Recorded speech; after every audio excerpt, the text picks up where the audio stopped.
It's time for Mac Break Weekly. Rene, Richie, Andy Anako, Alex, Lindsay, and I, all here, all ready to talk about the latest Apple news, including that beautiful brand new Apple store in Los Angeles. Apple's in trouble in Germany and in the U.S. In fact, there's a bill afoot that might keep Apple from installing apps on your iPhone. Plus, where you can get your official Ted Lasso merchandise and all the news shows coming up on Apple TV+. That and a whole lot more next on Mac Break Weekly. Podcasts you love. From people you trust. This is Twit.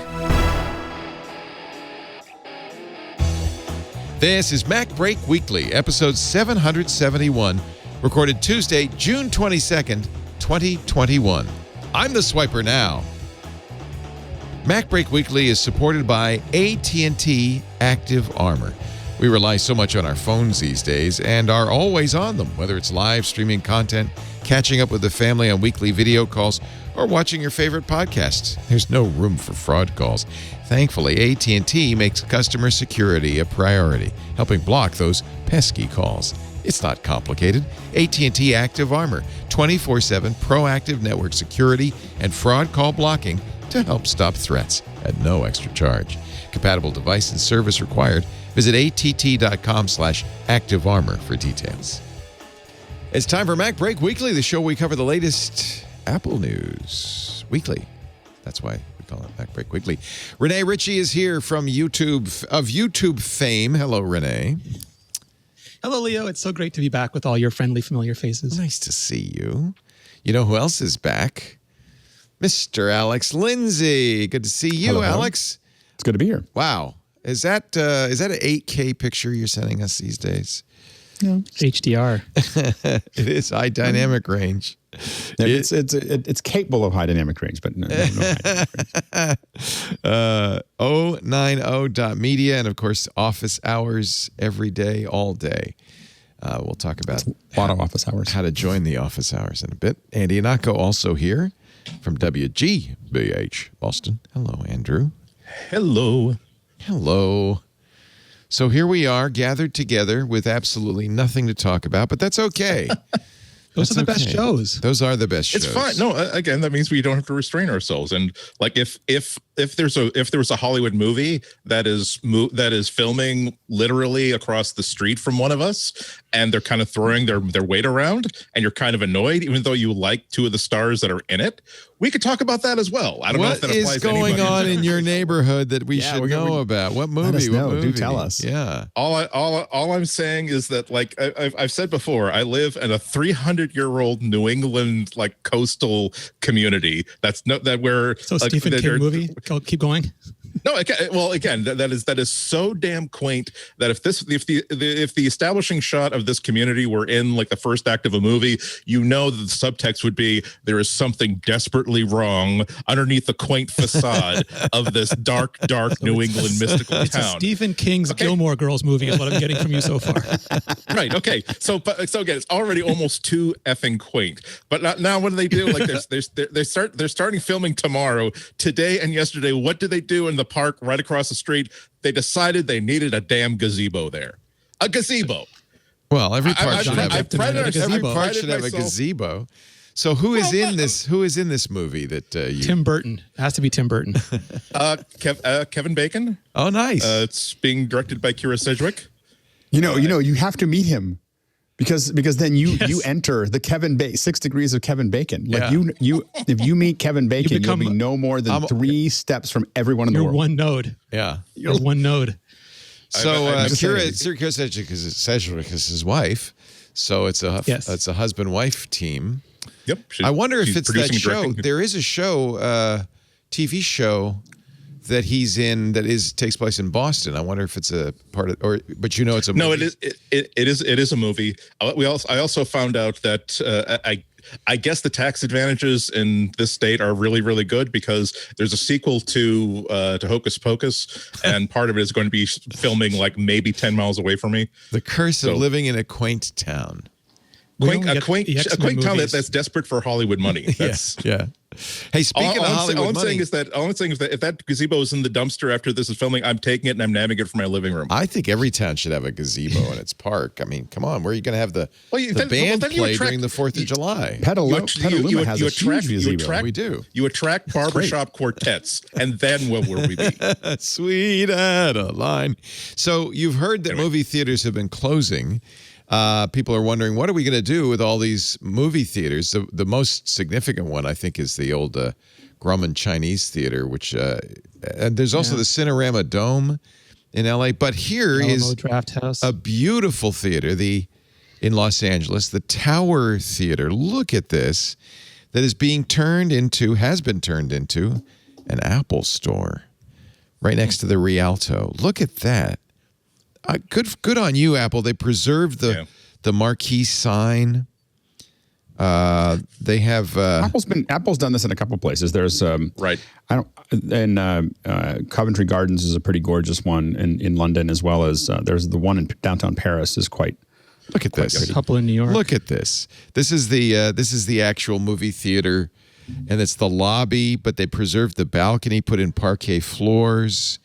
I mean, that's great. This is just it's their 26th store in LA. So it's but I just think they've done a lovely job. So, you know what? I'm glad somebody's preserving Hollywood's history. The Tower Theater. Use that money for good. Yeah. Yeah, that's why it was kind of disappointing that Google opened their first Apple ripoff store, the first real one, not a pop-up, and all they did was they just sort of renovated a space that was vacated by a Starbucks in the transportation building that is already Google headquarters. So I'm not saying they're under an obligation, but this is an opportunity to rescue and rehab a building that's 100 years old, has lots of beauty, lots of natural significance. You would think that it's good PR. You're creating one of the great things about what Apple's doing and what Google could have done is that we're losing all these gorgeous public spaces. If you go back to, especially in New England, you'll see a post office that was built 100 years ago, and you could tell that the thinking was, well, look, this is going to be the center of town activity.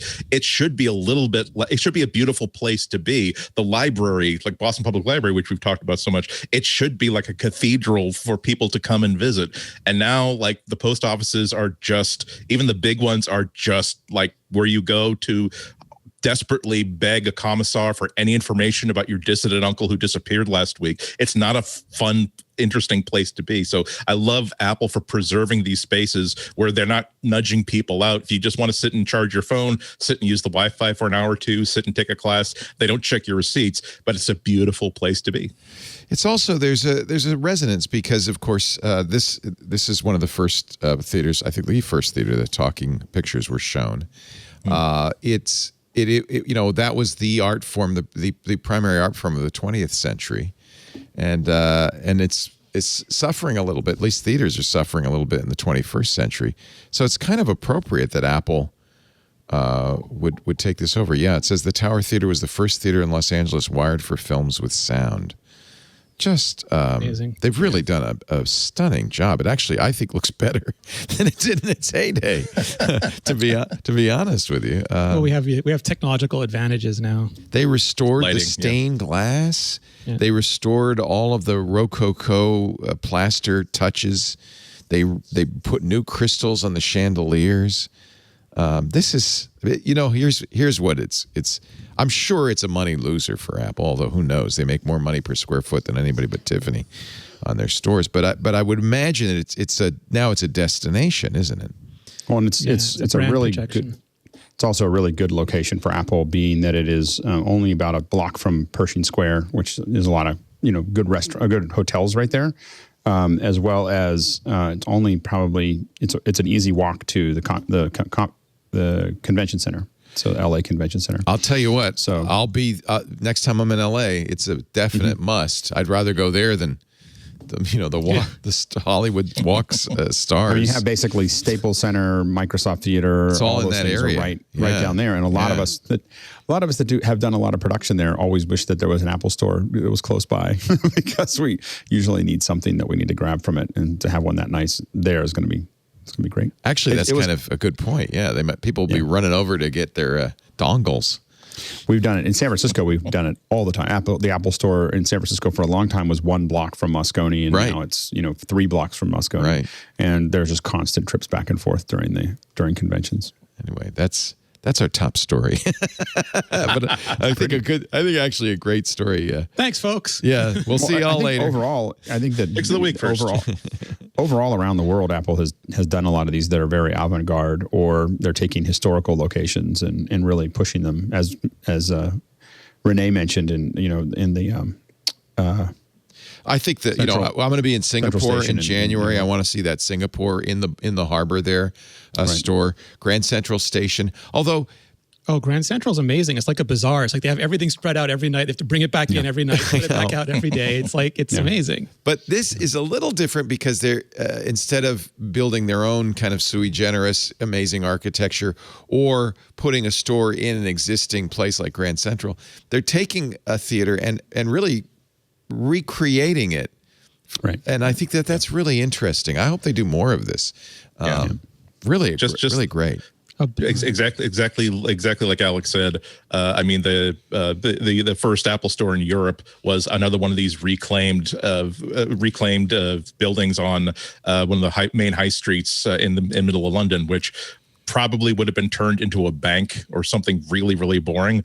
There is, again, you go walk through any city that's 100 years old, you can see amazing buildings that are just gorgeous. But like at the Opera House in Boston, the Paramount Theater in Boston, these were like abandoned sort of in the 1980s, early 90s, and the roof eventually caved in. It was almost a total loss. You really needed, it would have been a damn shame if these things had been pulled down because they were built 150 years ago when these buildings were designed to be palaces for the public. And this is such goodwill from Apple to say that we will make, if everyone who walks through the city, even if you never stop in the store, you will walk around this brilliantly cleaned and restored facade, and it will make your town more cool than it would have been, again, if it had become another Santander Bank. And what's interesting is it's not gaudy in the sense that it always seems to fit in. Like if you go to Shadyside Pittsburgh, it's just the Apple Store just fits in. It's not like standing out. It's just like it's part of what makes sense there. But you go to I know that I went to the Paris Apple Store, and just stunning.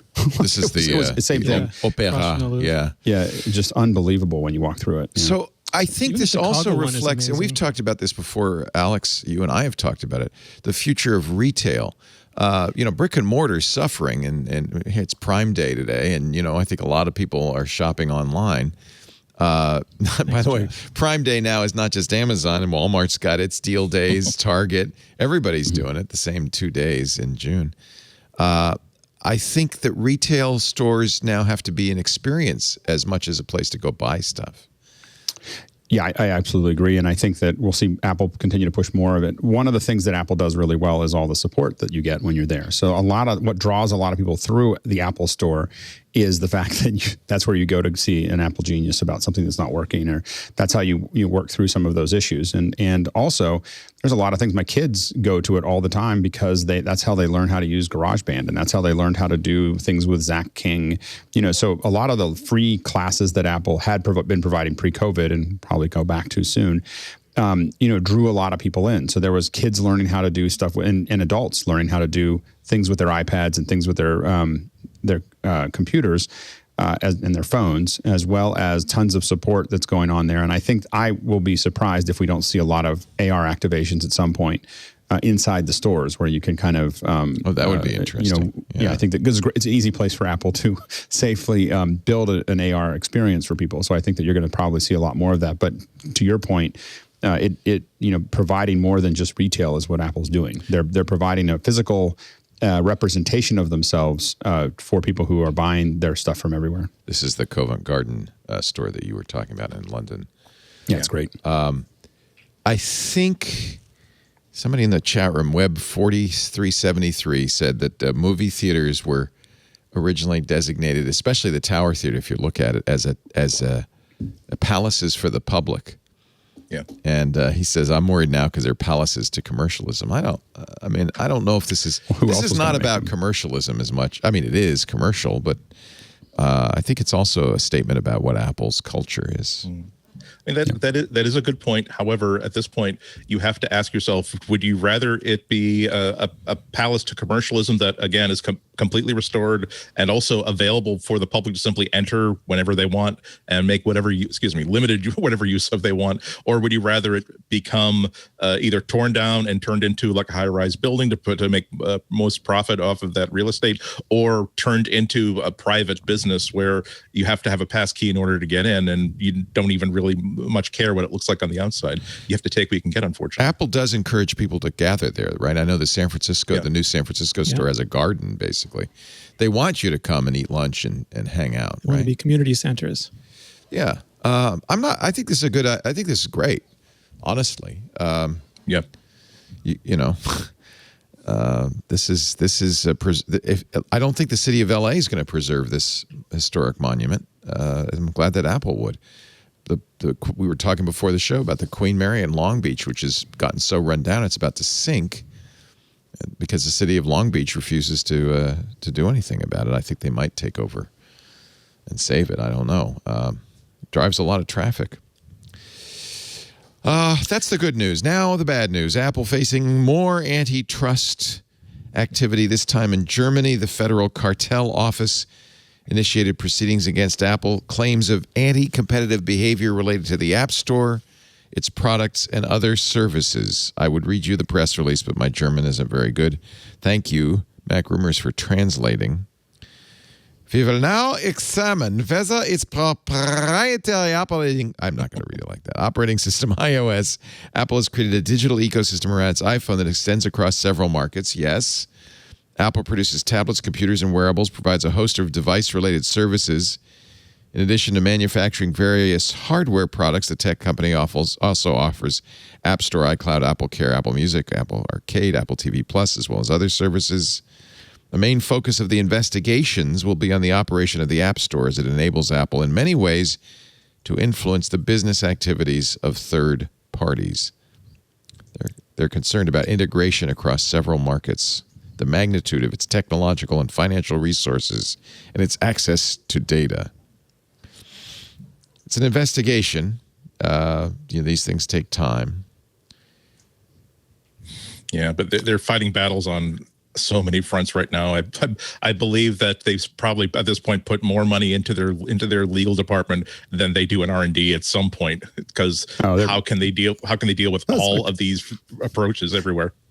They put a lot of money into R&D. It's a big number. I'm joking, but they've never been. If this is something where if they don't attack this aggressively and in every court in the entire planet, they are going to have too much of their work is going to be spent just dealing with regulations and localizing not only their products but also their business operations. There's Russia just passed a law through the Russian legislature saying that a company as big as Apple has to have local office or a locally incorporated company inside Russia to conduct business, strictly to make sure that they will be forced to comply with every Russian law and regulation that they intend to put forward in the future. So you can't just simply say, oh, well, it's not a Russia-based company, you can't touch us. This is most, and so now you're talking about creating an entire bureaucracy and making sure that you are essentially doing whatever you have to do in order to keep inside these markets. This is not what they were doing when they were two hippies in a garage.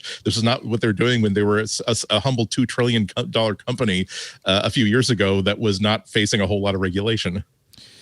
I don't think this has anything to do with business. Well, I think this is one of the things that galls is every time these German investigations, or EU investigations particularly, they're often stimulated by complaints from competitors. In this case, Axel Springer, the German publisher, and Facebook. And I guess that's how it works, but that's disappointing. I think a lot of this comes down to intelligence.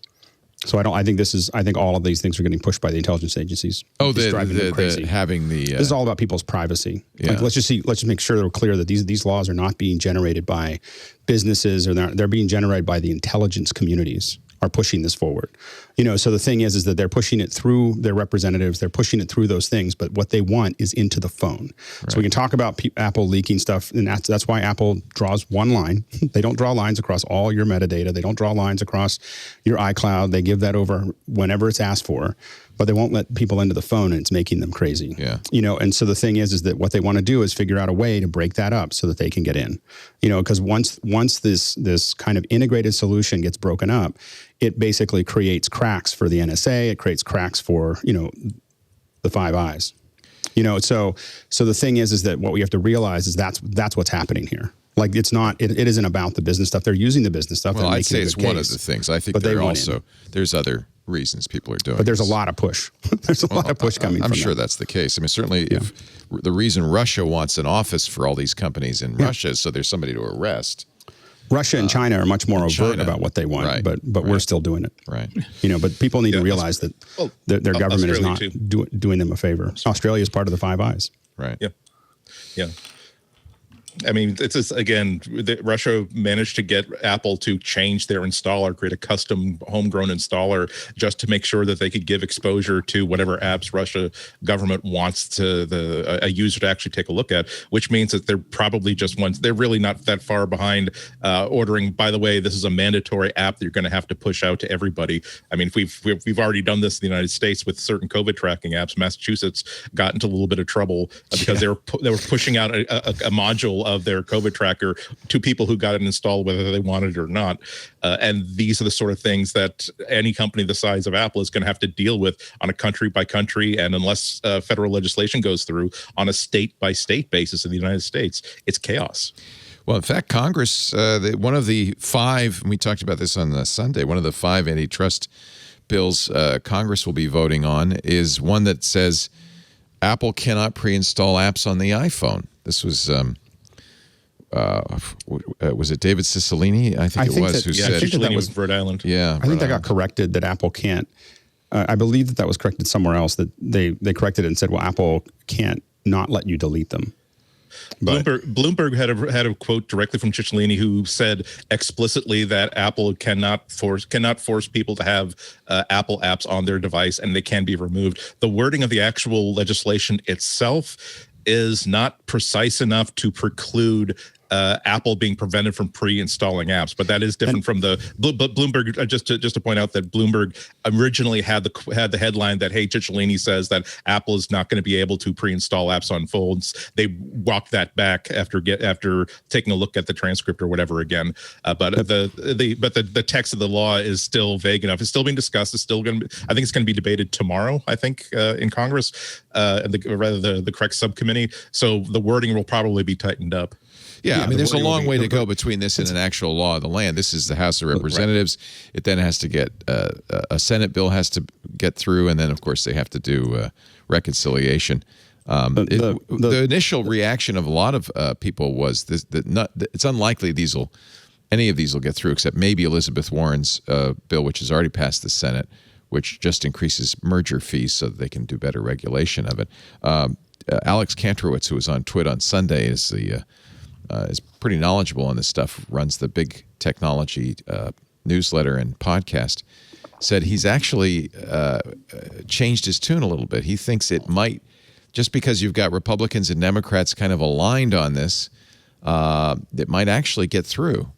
So it is possible that these will, in some form or fashion, become law. The thing that should scare us is that right now those laws are very general, and they create a bureau, which basically just means that it basically lets the government do whatever it wants. Like by creating a loose set of laws and a bureau without them being precise. Right now, if you look through those acts, they just basically let the government do almost anything it wants to these companies. And so the thing is they, in their current state, which they won't be, but in their current state, Apple users should consider this an existential threat, to their way of life, because they can do anything they want with those acts with a bureau, because they'll just dig in. at this point, I'm speaking only based on my understanding and the people that I've been talking to about this. I'm not convinced that that's the case. However, there is a couple of one of the specific laws. FTC has the power to not only impose penalties, but also to, on an ongoing basis, decide what the penalties are going to be, and also to create brand new regulations as they see fit to make sure that they're enforcing the standards of the antitrust provisions of these laws. So yeah, you're right. It's open that way. I'm not sure that. I'm not saying you're wrong. I'm saying that at this point, I haven't been convinced that it really is an open checkbook. I think that what's going to happen is that all of these companies are going to decide that it's time to start negotiating with Congress to decide, well, if there's going to be a federal law about this, we can at least have some influence, ka-ching, ka-ching, ka-ching, upon exactly what we're required to do. And if it can make all of these 27 different state legislatures put away these these individual laws that control their behavior and what they can do, then that's all to the good for them.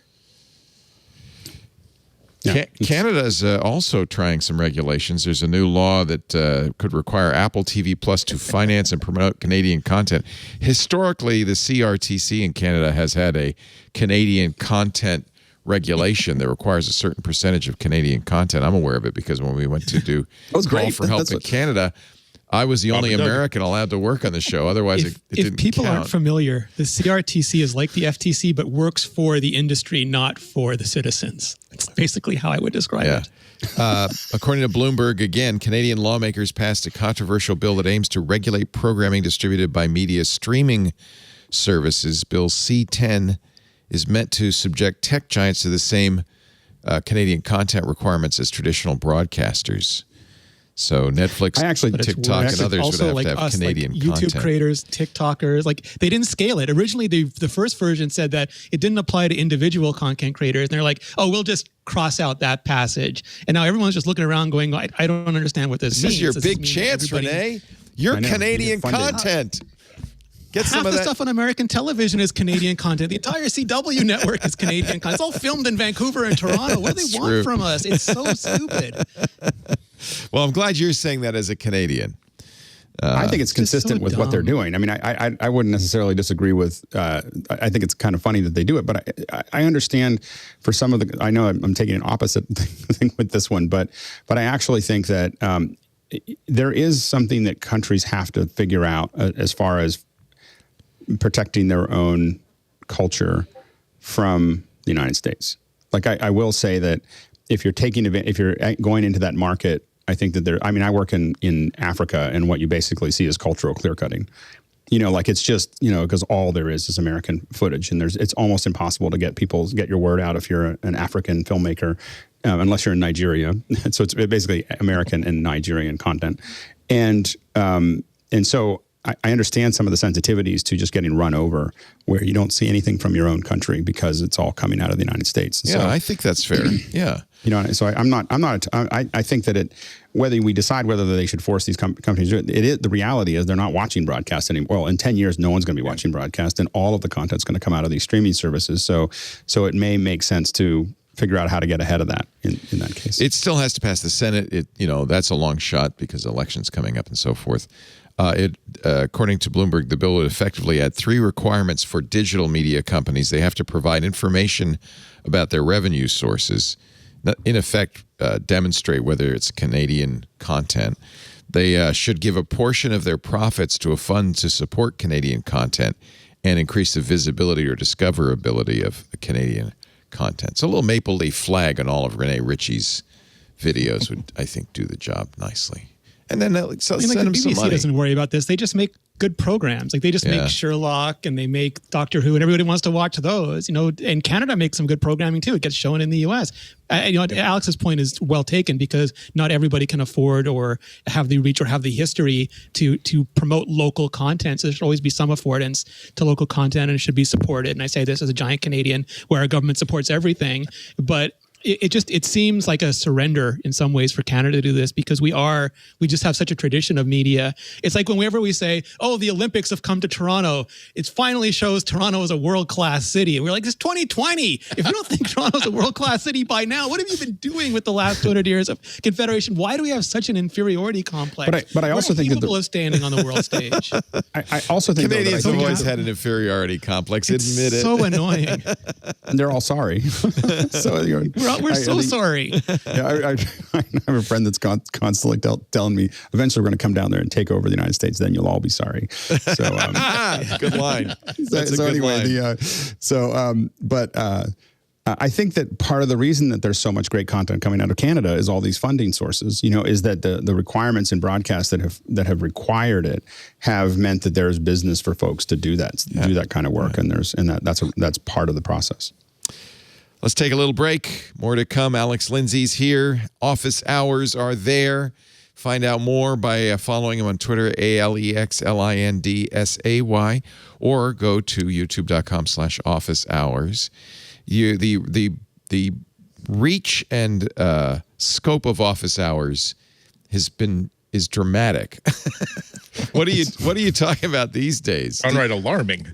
Alarming to me, dramatic to others. Yes. What are you doing? We talk about, it's really just media production in general, but it covers a pretty wide gamut. So we're, talking about everything from Unreal Engine to audio. Really, today we had long discussions about different kinds of microphones and pipelines and so on and so forth, but also, grappling with even teachers that are talking about how to use media in the classroom and how to kind of look at the next generation of classrooms, AWS, video production. It really covers pretty much everything around it. And that's part of what makes it so interesting is that it's not like you go there and it's just a bunch of audio people or video people or CG people.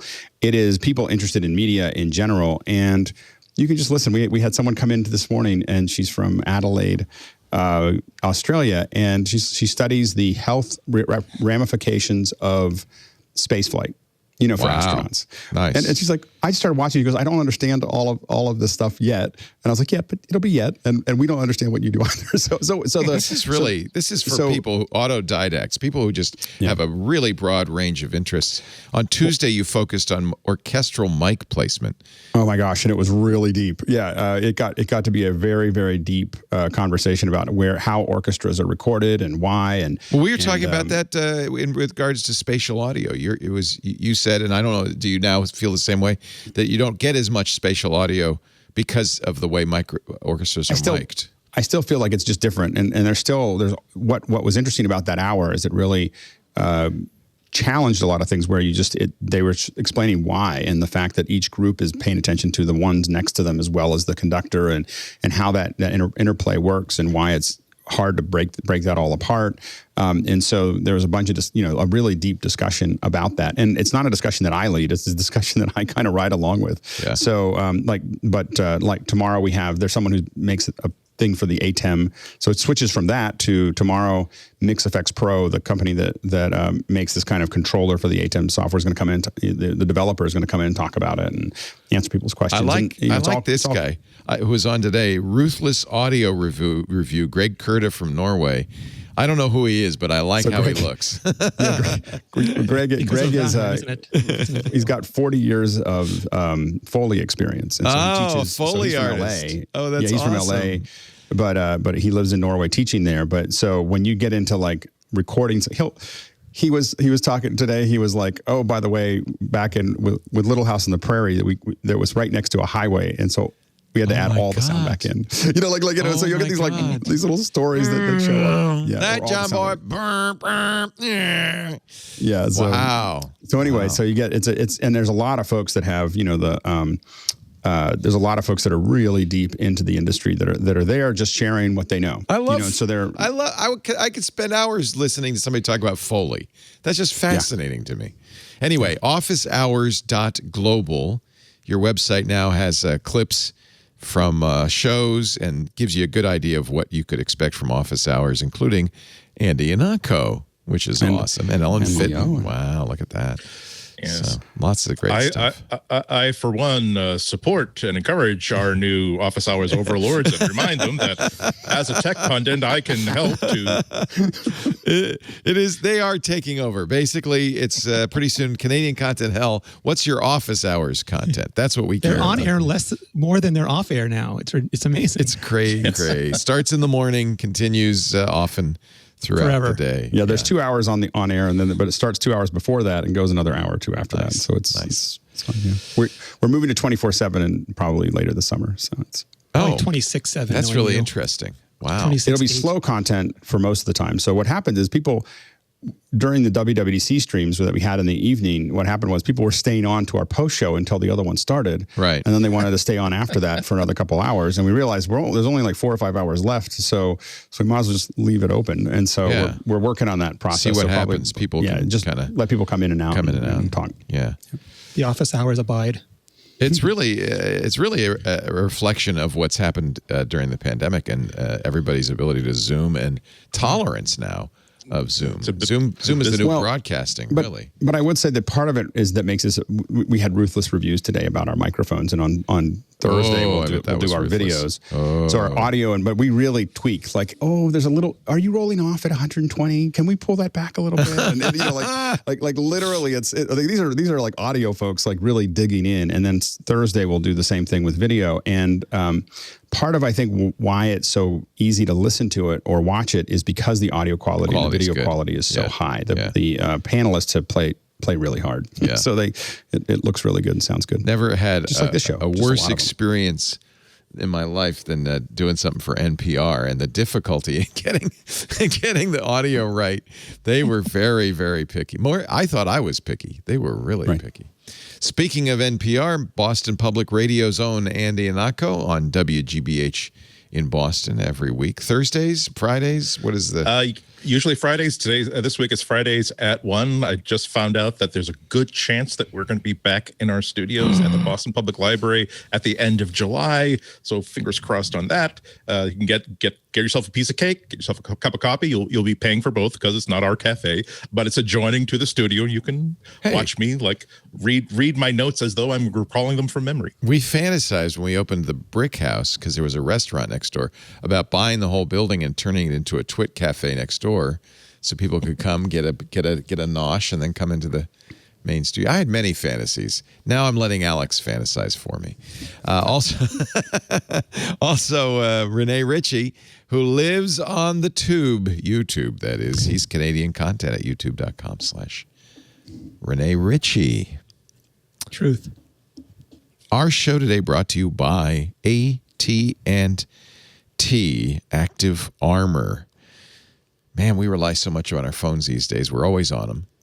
Whether it's office hours, watching maybe live streaming content or video calls with the family every week. I do that.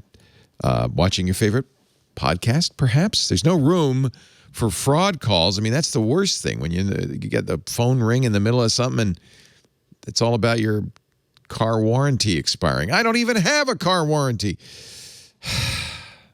It's got to the point where I almost don't want to answer the phone. Thankfully, AT&T makes customer security a priority and helps block those pesky calls. It's not complicated. AT&T Active Armor, 24/7 proactive network security and fraud call blocking to help stop threats at no extra charge. Compatible device and service required, of course. Visit att.com/activearmor for details. Thank you, AT&T, for supporting Mac Break Weekly. Ben Lovejoy writing in 9 to 5 Mac today. I didn't expect to like spatial audio, but I'm a convert. I kind of agree. Have you all now tried the new Apple Music spatial audio and lossless? Yeah. What do you think, Andy? It's nice. It's nice. I mean, my mind isn't blown, but then again, I don't have really, really super good speakers or speaker setup or super good headphones. I do like the way that the music has been mixed. A lot of this has been our brand new mixes, so that might be part of it. I don't think it's worthless.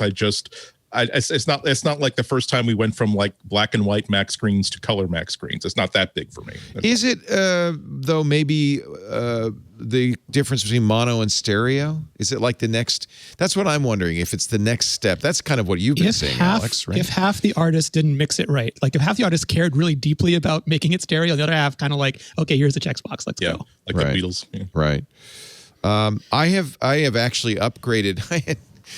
So you may remember my saga, which was I went out and bought AirPods Max, AirPod Pros Max, the over-the-ear headphones, to hear this. But I was kind of unhappy with the quality, the audio quality of those because they're Bluetooth. But I was very happy to hear that spatial audio did work on my other headphones, and I have good quality headphones from both Sennheiser and Hi-Fi Man, and they really, I have to say, it's a subtle difference.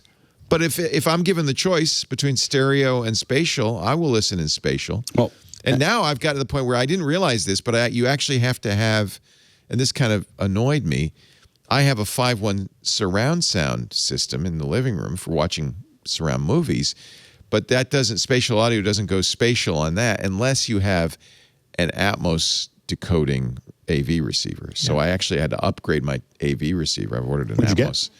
Oh, I think a Denon 1600 is, it's a decent Atmos. But the whole idea, I gather now, is, I think we talked about this last week, that the decoding is actually happening as part of Dolby Atmos. So whether or not you have the downward firing speakers, you're not going to hear it. It has to know where to put them. Yeah. Yeah, it has to know where to put them. And so that's the key there. But I will say that I have a 712 Dolby system in my living room. Dolby Atmos? Dolby Atmos, yeah. And so listening to the music there has been, we spent a couple hours, I think I talked about it before, just listening to the music, and it was just really amazing at how much, where you can hear things, but you can also hear a lot of things that aren't quite right. So we're really in the early days. There's a handful of songs, I think, that have just the right, All I Want to Do Is Have Some Fun by Sheryl Crow, Summer of '69, oddly enough, are both ones that you see someone. I thought that what was the Beatles tune that was there that I think turned out pretty well. But there's a handful of these songs. Here Comes the Sun. Here Comes the Sun. Yeah, really good. And what's interesting about it is that those are done by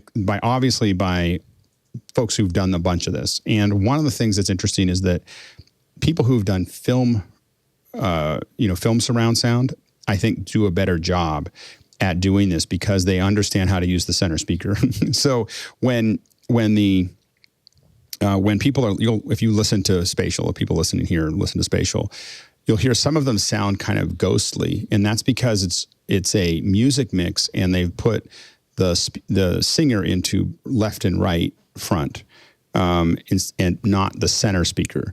And like, for instance, if you listen to Rush's Tom Sawyer, which instrumentally is unbelievable in Atmos, it fills up the entire room, and it just comes all around you, and the reverberance is amazing. But Geddy Lee's voice is left and right, which has this odd kind of, kind of ghostly. And so they did that with Zane Lowe's narration as well, and it sounded very strange to me. Yeah, I think that the lack of the use of the center speaker for the voice is, and because one of the things that's really powerful about Atmos is that when you start to create this, basically you create a theater in your mind with all those songs, and what you can spread all the instruments out. And so your mind can actually hear them better. They're not blended together as much as they are with stereo or mono. And your mind can start picking them up and hearing where they are. It's not so much that they're all around you spinning. It's just that they have a place. It's a sound stage. It's a broader sound stage, basically. And that's what happens. In fact, when you hear the Marvin Gaye go from mono to stereo to spatial, it just feels fuller. Hear it opening up. And so and I think with orchestral, you hear more of the chamber, more of the room, because the orchestra's still in front of you. It has to be. Right. Well, and that's one of the things that they can do is they can add the reverb to the surround. So what it's doing is it's reverbing, and it's creating a space with the reverb itself to kind of let it flow around. And so I think that, but what's interesting is when they get that right, when they get all these things that are kind of where they want to be, when the singer sings right out of that center speaker, you get this really clear, you really hear them. So even on speakers, not just headphones, but even on speakers, if you have a Dolby Atmos surround system, you'll get this effect, Alex. Oh yeah. Yeah. Oh yeah. Yeah, that's what I thought. And I've listened to, as I said, I've listened to some Dolby mix. Is there any reason they couldn't have done this in Dolby? They just decided to do it in Atmos? Well, Atmos is what Dolby's. I mean, yeah. So there's Dolby 5.1 and there's Dolby 7. But this doesn't. You don't get it with Dolby 5.1. You only get it if you have Dolby Atmos. It's not it'll fold down. Way that, yeah.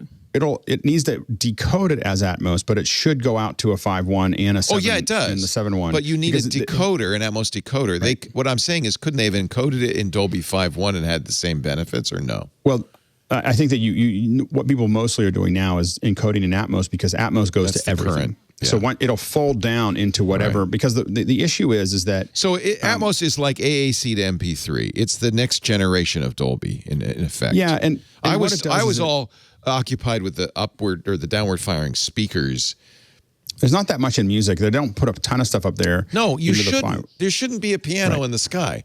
But what you hear sometimes is some reverberance up there. But, oh yes, diamonds in the sky. Yeah, sorry. But the Atmos isn't just Atmos itself is not just up firing or down firing speakers. It's also right. That was my mistake. I'm admitting that. Yeah. Right, because what happens is what happens is if you're here, there are you have these speakers that are like this, right? And so the thing is that in Atmos, in 5.1, what you have is you're mixing to each one of these speakers. It's actually directly to a speaker rather than what's different about Atmos is that you have 128 channels and some of these are speakers, and that's what we call the bed, right? So we're putting stuff into the bed. And some people will mix everything to the bed, but what you can do with Atmos is you can start putting objects in here, and those objects live in a 3D space that's of infinite resolution. So these don't care if it's if it's 5.1 or 7. What they know is they know they need to be here and use whatever part of these speakers that's necessary to get that sound to sound like it's here. So when you're mixing the Dolby, previous Dolbys, you actually say, this is in the left speaker. This is in the left rear speaker. You're setting the direction, but you're 9.1. Oh, so now you can just anywhere in the 360-degree space, you could put a sound. You can put an object, and more importantly, you can animate it. So you can have things like flowing around you and everything else, but you can also just put objects out there and move them around slowly and so on and so forth. Those are much harder to do inside of the beds. And so the 5.1, so you have the 5.1 and 7 and 7.1 and 7.1.2, 5.1.4, and all of those, Atmos will go out to all of those, but it'll also go to stereo, and the stereo actually sounds really good. It'll also go to, binaural. And so you can, so a lot of those things can be folded back down, which is why it works. And so you want to kind of master in a perfect world, you master in Atmos, and then you fold down to the other things, and you can output them so that those other channels are available if you want to, but then it becomes much more cumbersome on the delivery side. And so so you have to deliver all, like right now, even for stuff that I do, I have to, we're delivering in, we might be delivering in some kind of immersive, but I also have to put stereo, and then you have all these other pieces that you have to figure out, and then you have to figure out how the player is going to know which one to look at, because HLS is a really dumb format, and I don't mean dumb like a dumb idea, but like doesn't know what to do with all in the manifest. The manifest is, here's all the stuff I'm sending the player, and the player has to decide what to grab onto.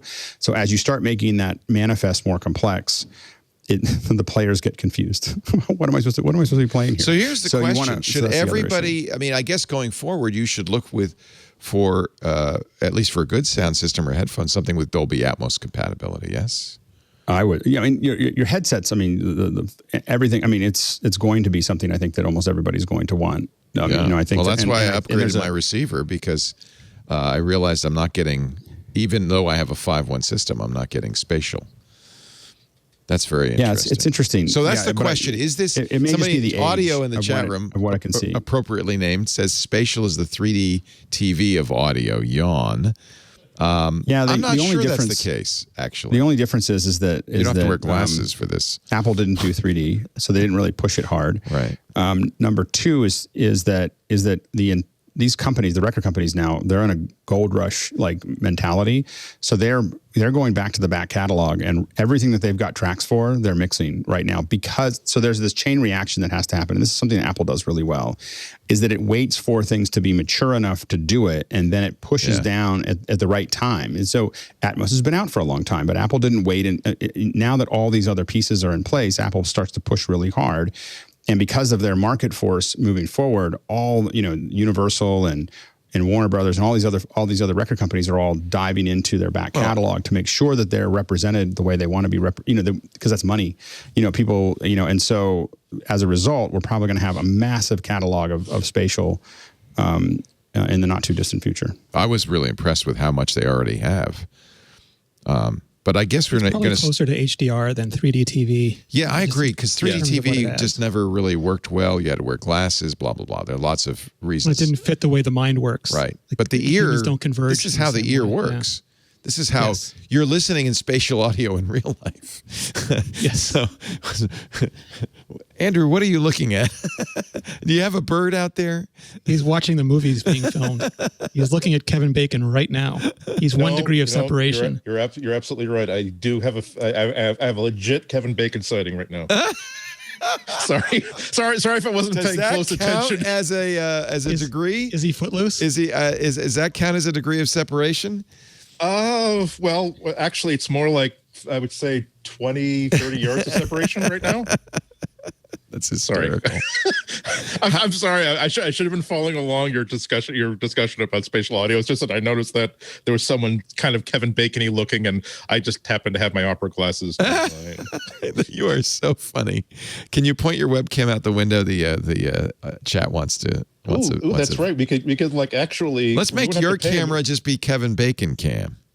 Well, see, also we wouldn't have to pay him because he's on a public street. Absolutely. So, I mean, he probably asked for. Is he in some sort of retro garb? Is this a present day? No, it looks like he's just hanging out and he's chatting with somebody. Like I said, the filming doesn't start until tomorrow, so perhaps he's just like there with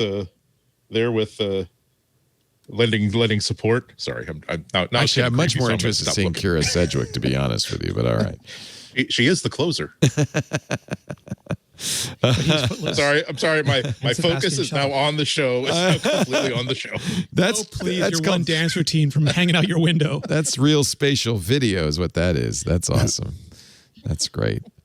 Let's see what else. What else is going on? Oh, whatever you do not name your Wi-Fi access point %S, %S, %S, %A, %A, %S.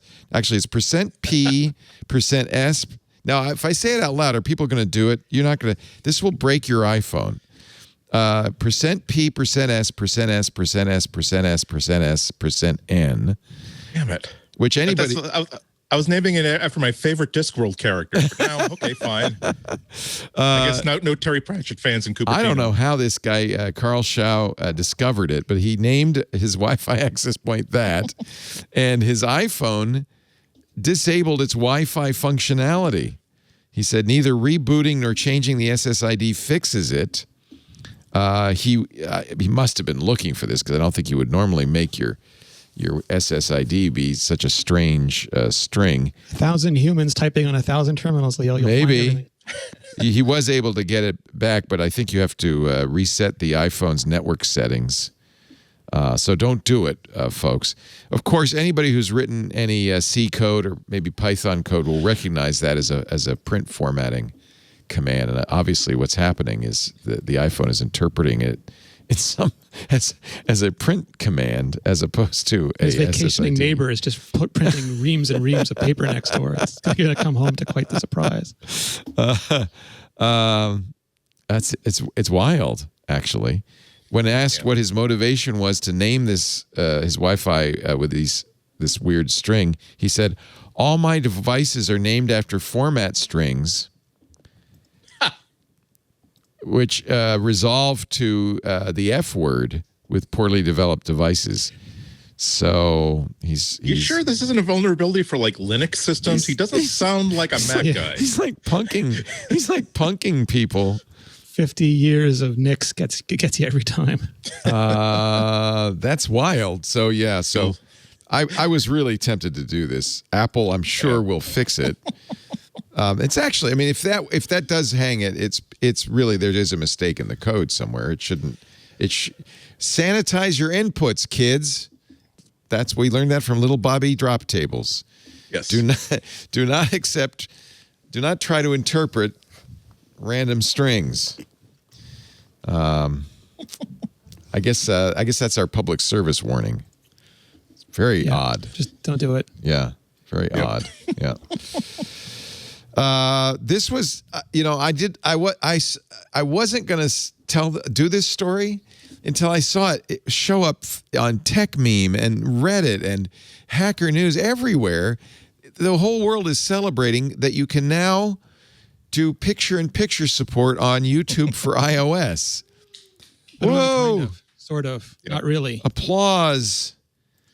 You don't need a helper app to do something that's been a common feature for years. Was this this was YouTube's fault, right? Yes. So Apple announced picture-in-picture for the iPad back in 2015, and they announced it for the iPhone last year.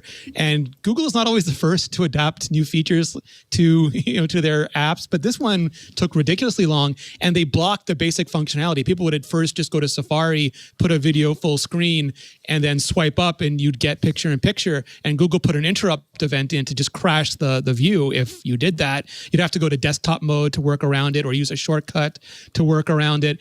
It was available on Android, but only free if you were an Android user in the US. You had to pay for premium.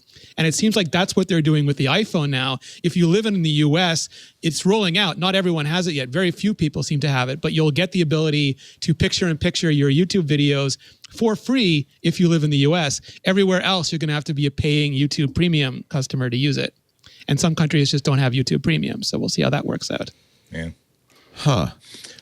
I feel like the iPhone is such a small screen. I don't know why. Do you all use picture-in-picture on the iPhone? It's also not legal. I don't think it's legal to charge for system default features. That's a good point. Yeah, that's a good point. I guess you could use your iPhone while you're watching a video. I do it for notes. Yes, I sometimes put a video up and type notes as I'm watching it.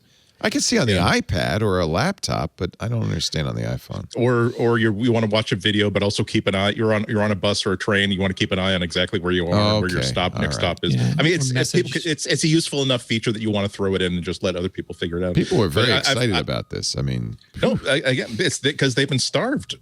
Google's mobile apps are just not what you would expect them to be. It shows you how philosophically they think that if you really want the best experience, you're going to use a web app specifically through the Chrome browser, because even on Android, on iOS and Android, you think that Google Docs app, the Sheets app, would be really, really good, but it's not the best experience. The best experience is still through a browser. It's better on Google Docs tools are better on Safari than they are like through the actual official Google app. And that is if that isn't a demonstration of at least of either Google using their power in the industry to get what they want the way they want it, mostly being able to collect as much data as they want without having to deal with app rules, or they're just being so thick-headed that they cannot imagine a world in which a native actual app is going to be the better choice than something that comes through a web view. I don't know what is. Yeah. Well, we got it now. Yeah, we got it now. I have to say, Apple doesn't do its best work on non-Apple platforms. Google doesn't do its best work on non-Google platforms. Yep. I think that's just kind of the. But there's a difference because Apple makes their money on their devices. Google makes their money on their services. So it behooves Google to be good horizontally and behooves Apple to be good vertically. Right. But Google is not quite doing either at this point. Yeah. Well, it's not really our portfolio. We'll certainly be talking about it tomorrow. But you saw the article about Sundar Pichai in the Times. I know, because we were talking about that. He's starting to get. It's funny. I had not really thought about it until about 2 months ago when Mike Elgin was on Twit, and he said Sundar Pichai is the worst CEO imaginable for Google. And now there's some of a drumbeat going on. I think that Larry Page was a lot more forceful. So I think the Page was a lot more forceful, and I think that there was like a little bit more cut and dry. And I think Sundar is actually more flexible. Nobody questions Sundar's intelligence. He's a very nice person. I've had conversations with him. He's a very smart guy. Nobody's questioning that. It's just whether he's but I think that it's not CEO it's just material. I don't know if it's clear directives. And the problem that Google has right now is, I was just talking to someone about this that does development, and they just said the problem is now, it used to be that you'd wait for 6 months for Google. When Google released something, you'd wait for 6 months to see if they're going to keep it. And he goes, now it's 4 or 5 years. Like it's like we have to see it sit there for 4 or 5 years before we're going to start developing for it. And even then, but they're just like, but it's getting to the point where they don't want to develop for anything new, because they just, the Google's willingness to start something and then start something half-baked and then quit because it didn't get anywhere is, it really is starting to build a pattern that scares developers away, and not just scares developers away, but scares brands away. You look at the Hangout brand that I was, deep into, and you have a lot of brands that spend millions of dollars building up their presence there, and people doing a lot of work on it, and then it, just kind of went away. And even if you're leaving that quickly, really left a deep, and it's happened over and over and over again. And doing that kind of showing your work in public all the time of, we're going to try this. No, we're not going to do that. It really creates it's just hard to get people to work with you at some point. And I think that Google's running up against that more and more. And they still have the thing that makes money, which is ads. It's still the core thing is still making lots and lots of money. So they have one thing that keeps them going, but all the other experiments aren't going well and are going more poorly every day because they don't stick with it. Yeah, I thought Neil Seibert had a really canny take where he said that, initially they kept promoting Sundar Pichai, but Larry Page and Sergey Brin still have all the voting control over Google. They can still do anything they want with Alphabet. But over the years, they hired a CFO who just cut everything and shrank everything and downsized everything until they got bored. And they got bored and they stopped trying to. The whole goal was to try to invent the new Google, incubate the next Google inside of Alphabet, but everything got cut to the point where they were having no fun anymore. So they stopped, and now all you have is Sundar just managing the boat without anybody throwing all the balls around on the inside. Yeah. It's weird that you do get this kind of Game of Thrones sort of thing that's happening.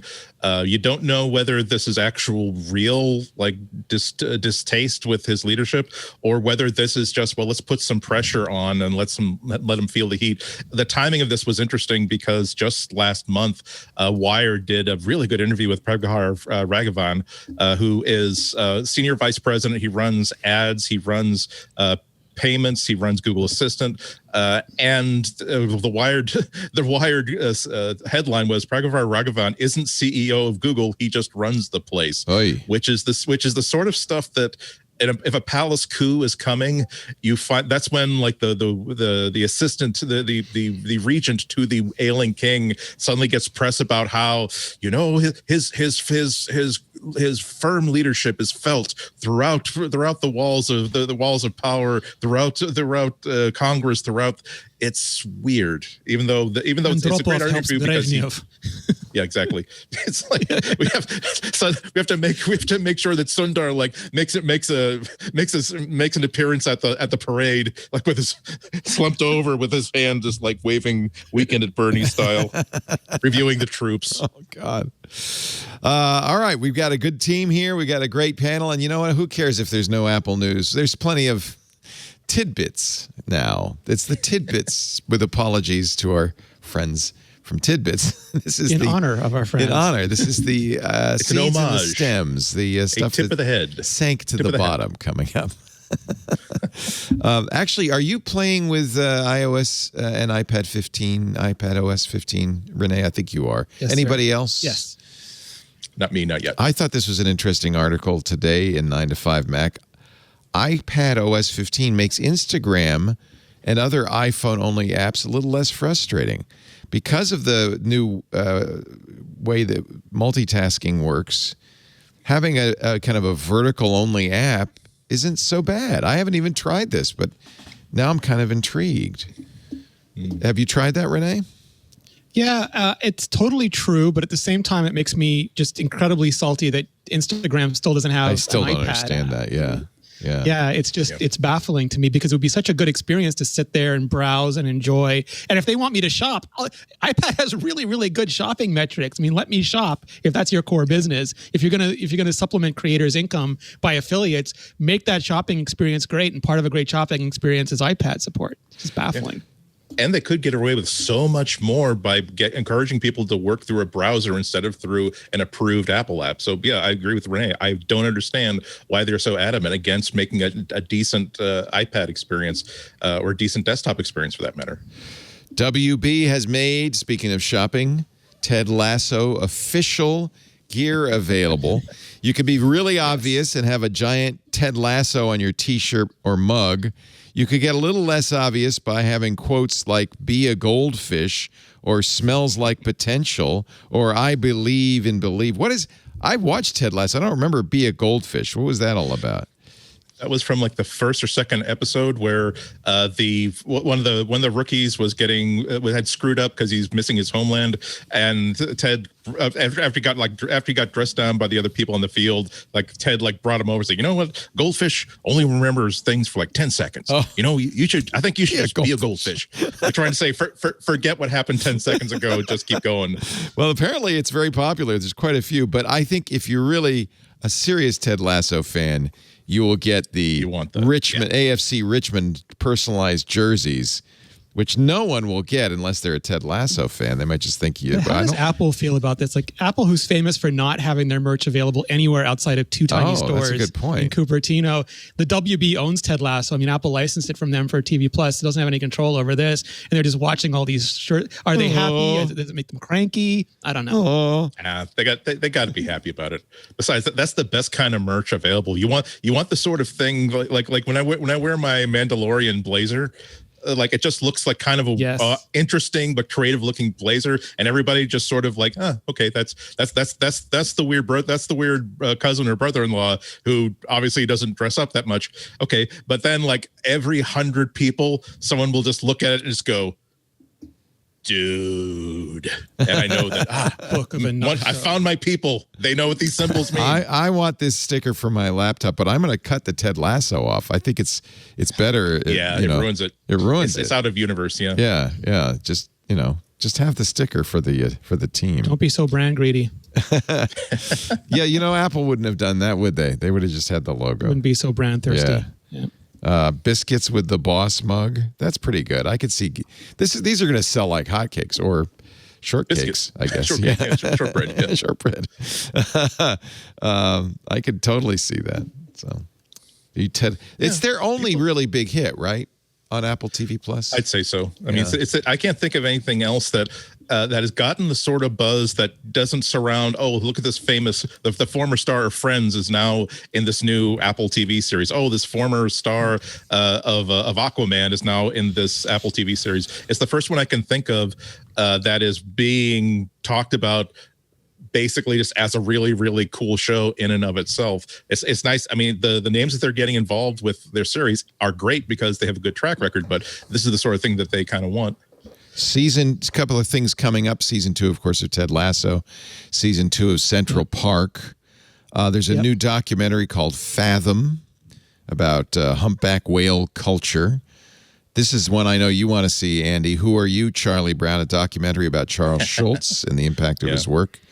That should be good. Schmigadoon, which we've been reading about for a while. It's Keegan-Michael Key, Fred Armisen, Kristen Chenoweth, and Cecily Strong. The characters discover the magical town of Schmigadoon on a backpacking trip where everyone acts like they're in a 1940s musical. It's intriguing. That comes out July 16th. Damn it, they're really trying to reach me. I feel like they're trying to reach me. They're working it's on it. It's very interesting. Like it's a very some people are saying it's HBO like. I don't think it's quite HBO like, but it is a very eclectic, interesting, not programmatic, not entirely franchise-driven strategy, which is very different from many of the other. It's very Apple-y. When I read about shows like Coda, a coming-of-age story about a high school senior who's the only hearing person in a deaf family. CODA stands for Child of Deaf Adults. That's the kind of Apple show I would expect Apple to produce. It's about doing good and feeling good more than it is about high drama. They have a very PBS sort of mentality, I think. Yeah. Meaning that it's okay. They want everything that they do to be something that they can be proud of, maybe to the point they want nothing that kind of looks distasteful or that they can be ashamed of. And another thing that I was just reading about, not specifically about Apple, but about these streaming exclusives that might give Apple a big advantage. Turns out that a lot of production houses are kind of upset with Disney, and they're upset with Netflix specifically, because the business model that Netflix does means that it's not about doing 100 episodes and then going into syndication. It's about, well, we own this show because of the deal that you've struck with us. We're going to get a lot of heat and a lot of visibility from you for 2 seasons, but we're not going to continue to renew this show once it starts going long enough that actors are going to start asking for raises, that producers are going to start asking for raises. So you're going to get 2 seasons and then that's it. So if they can offer a better deal to producers at Apple TV, saying that we won't lock you into Apple TV, you will be able to sell your series outside of episodes of the series outside of the Apple TV platform.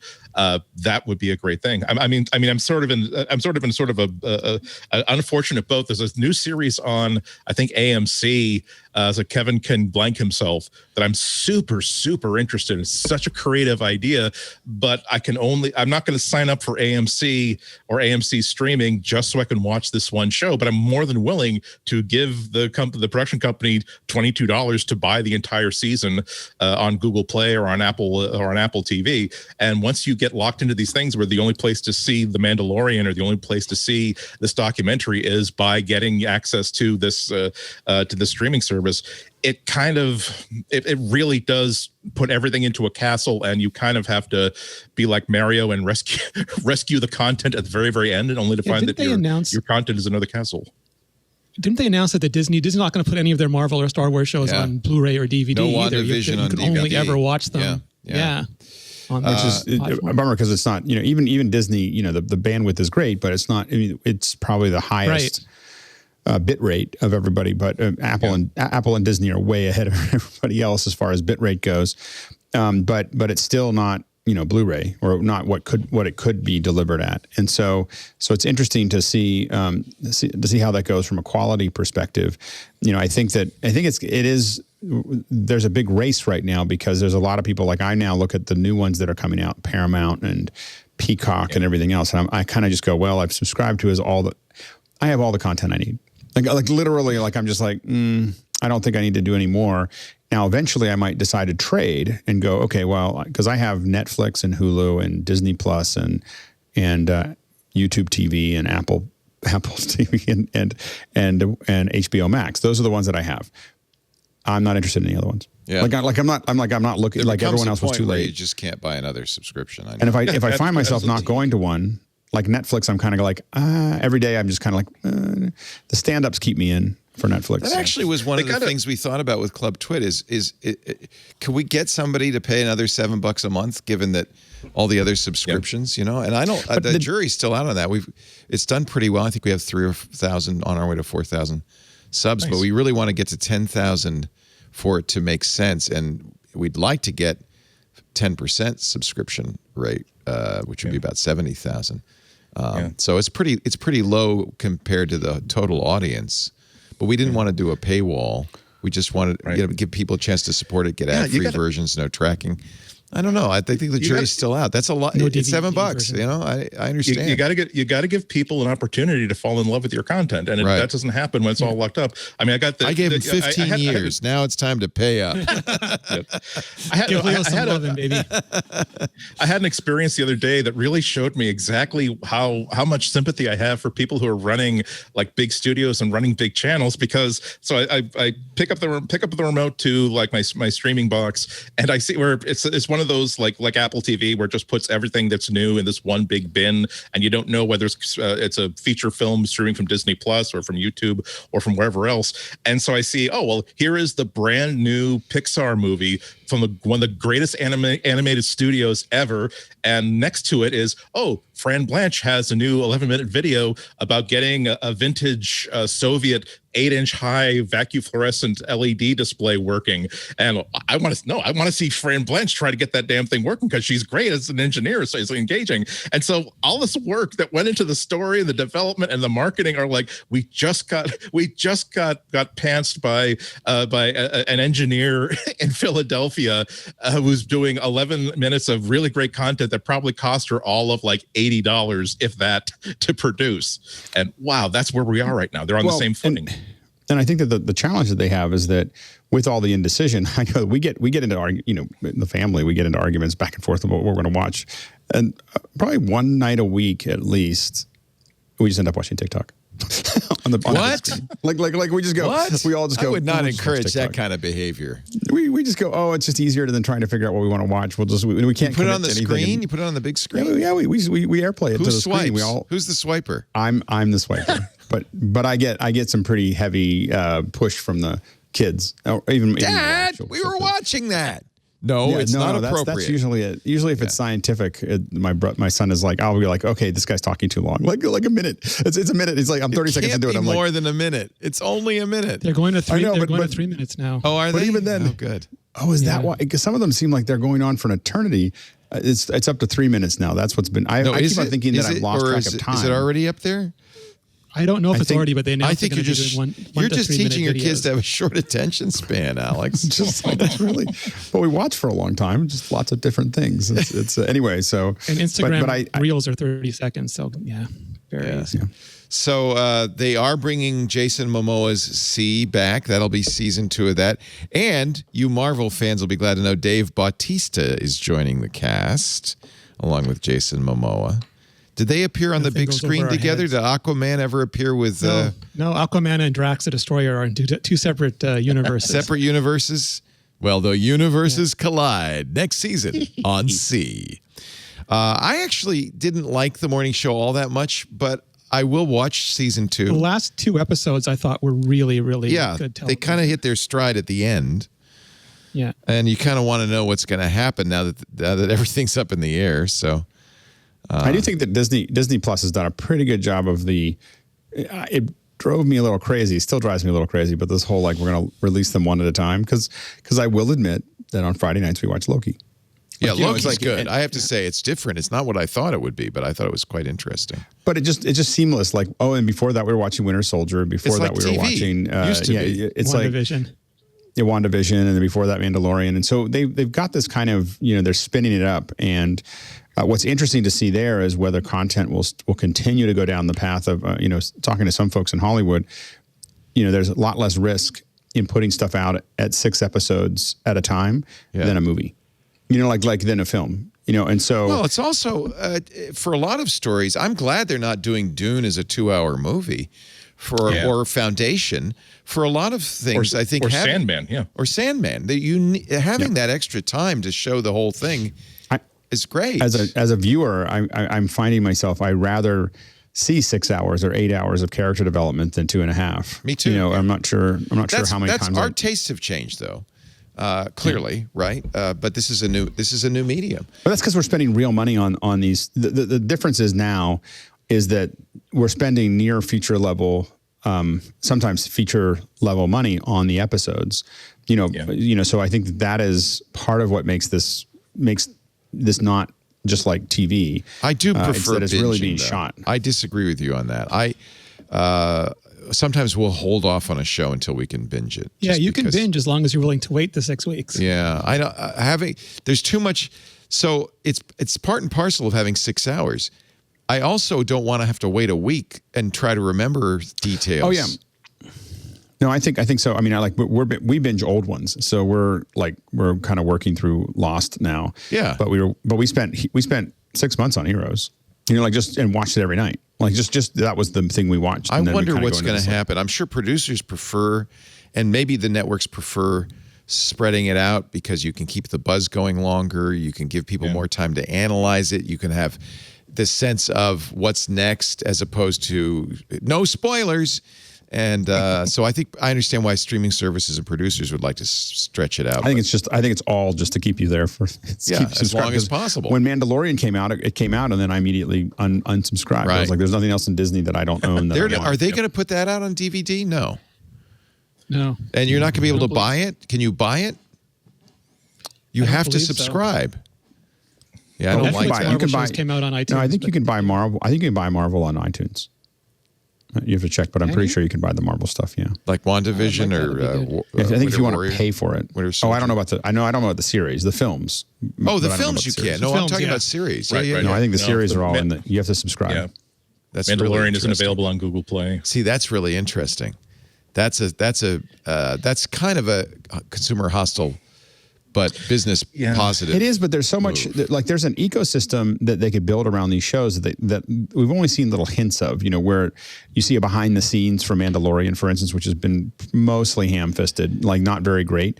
But there's an opportunity there, though. I agree. Yeah, you could now build this huge amount of behind the scenes. You could build alternate stories. You could build all kinds of other things that are all part of the execution. So there could be the 6 episodes, but there could be little side episodes, and there could be extra things that go on in discussions with the actors or the director, and all of those things could be part of that thing. So that your tent pole of that piece could generate hundreds of hours of content that are connected and only made valuable through their connection. You know, so you have something that costs a lot of money to make, then you have lots of things that don't cost a lot of money to make, but they're made more valuable from a viewer minute viewing perspective by being there and connected to the main content. Apple is dribbling out creators get paid more. Say again? I think creators get paid more for the streams too. I think it was. Oh, that's interesting. Craig Mason and John August, who were saying that the weird way their last deal worked out is they get paid significantly more for streams than they get paid for purchases. And so all the streaming stuff, which nobody thought would have any value when they made the deal 5-6 years ago, is suddenly a bonanza for all the writers. Good. On these projects. I want the creatives to get rich on this stuff. Same. Apple's clearly has a strategy with releasing this new stuff. So, for instance, C will come out in August. The morning show comes out in September. There's a new show called Invasion. This sounds kind of interesting. Comes out in October. Apple calls it a character-driven science fiction drama series that follows an alien invasion through different perspectives around the world. I like that in principle. This being done by Simon Kinberg and David Weil. It's the guy who did Dark Phoenix, though, so we'll have to see how everything turns out. Sam Neill is starring in it. The Shrink Next Door, based on a popular podcast. Okay, let's go to the next one.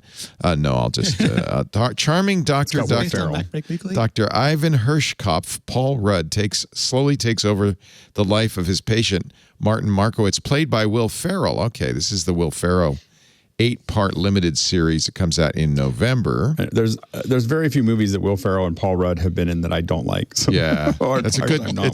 They're going to get me on this one, I think. Yeah. So notice every month they've got a new premiere. There's a multi-season 1-hour single-issue Jon Stewart series that will come out in the fall. Some details are sort of scant on that. A combination podcast and video documentary limited series called The Line. You get the podcast now. It's This is the beginning of that process that I think is going to be interesting. Is podcasts, for instance, that are part of the show execution. Yeah, and I think you'll see more and more of that. Absolutely agree with you. That's about a Navy SEAL charged with committing war crimes before being acquitted ultimately. That's nonfiction. Foundation will come out.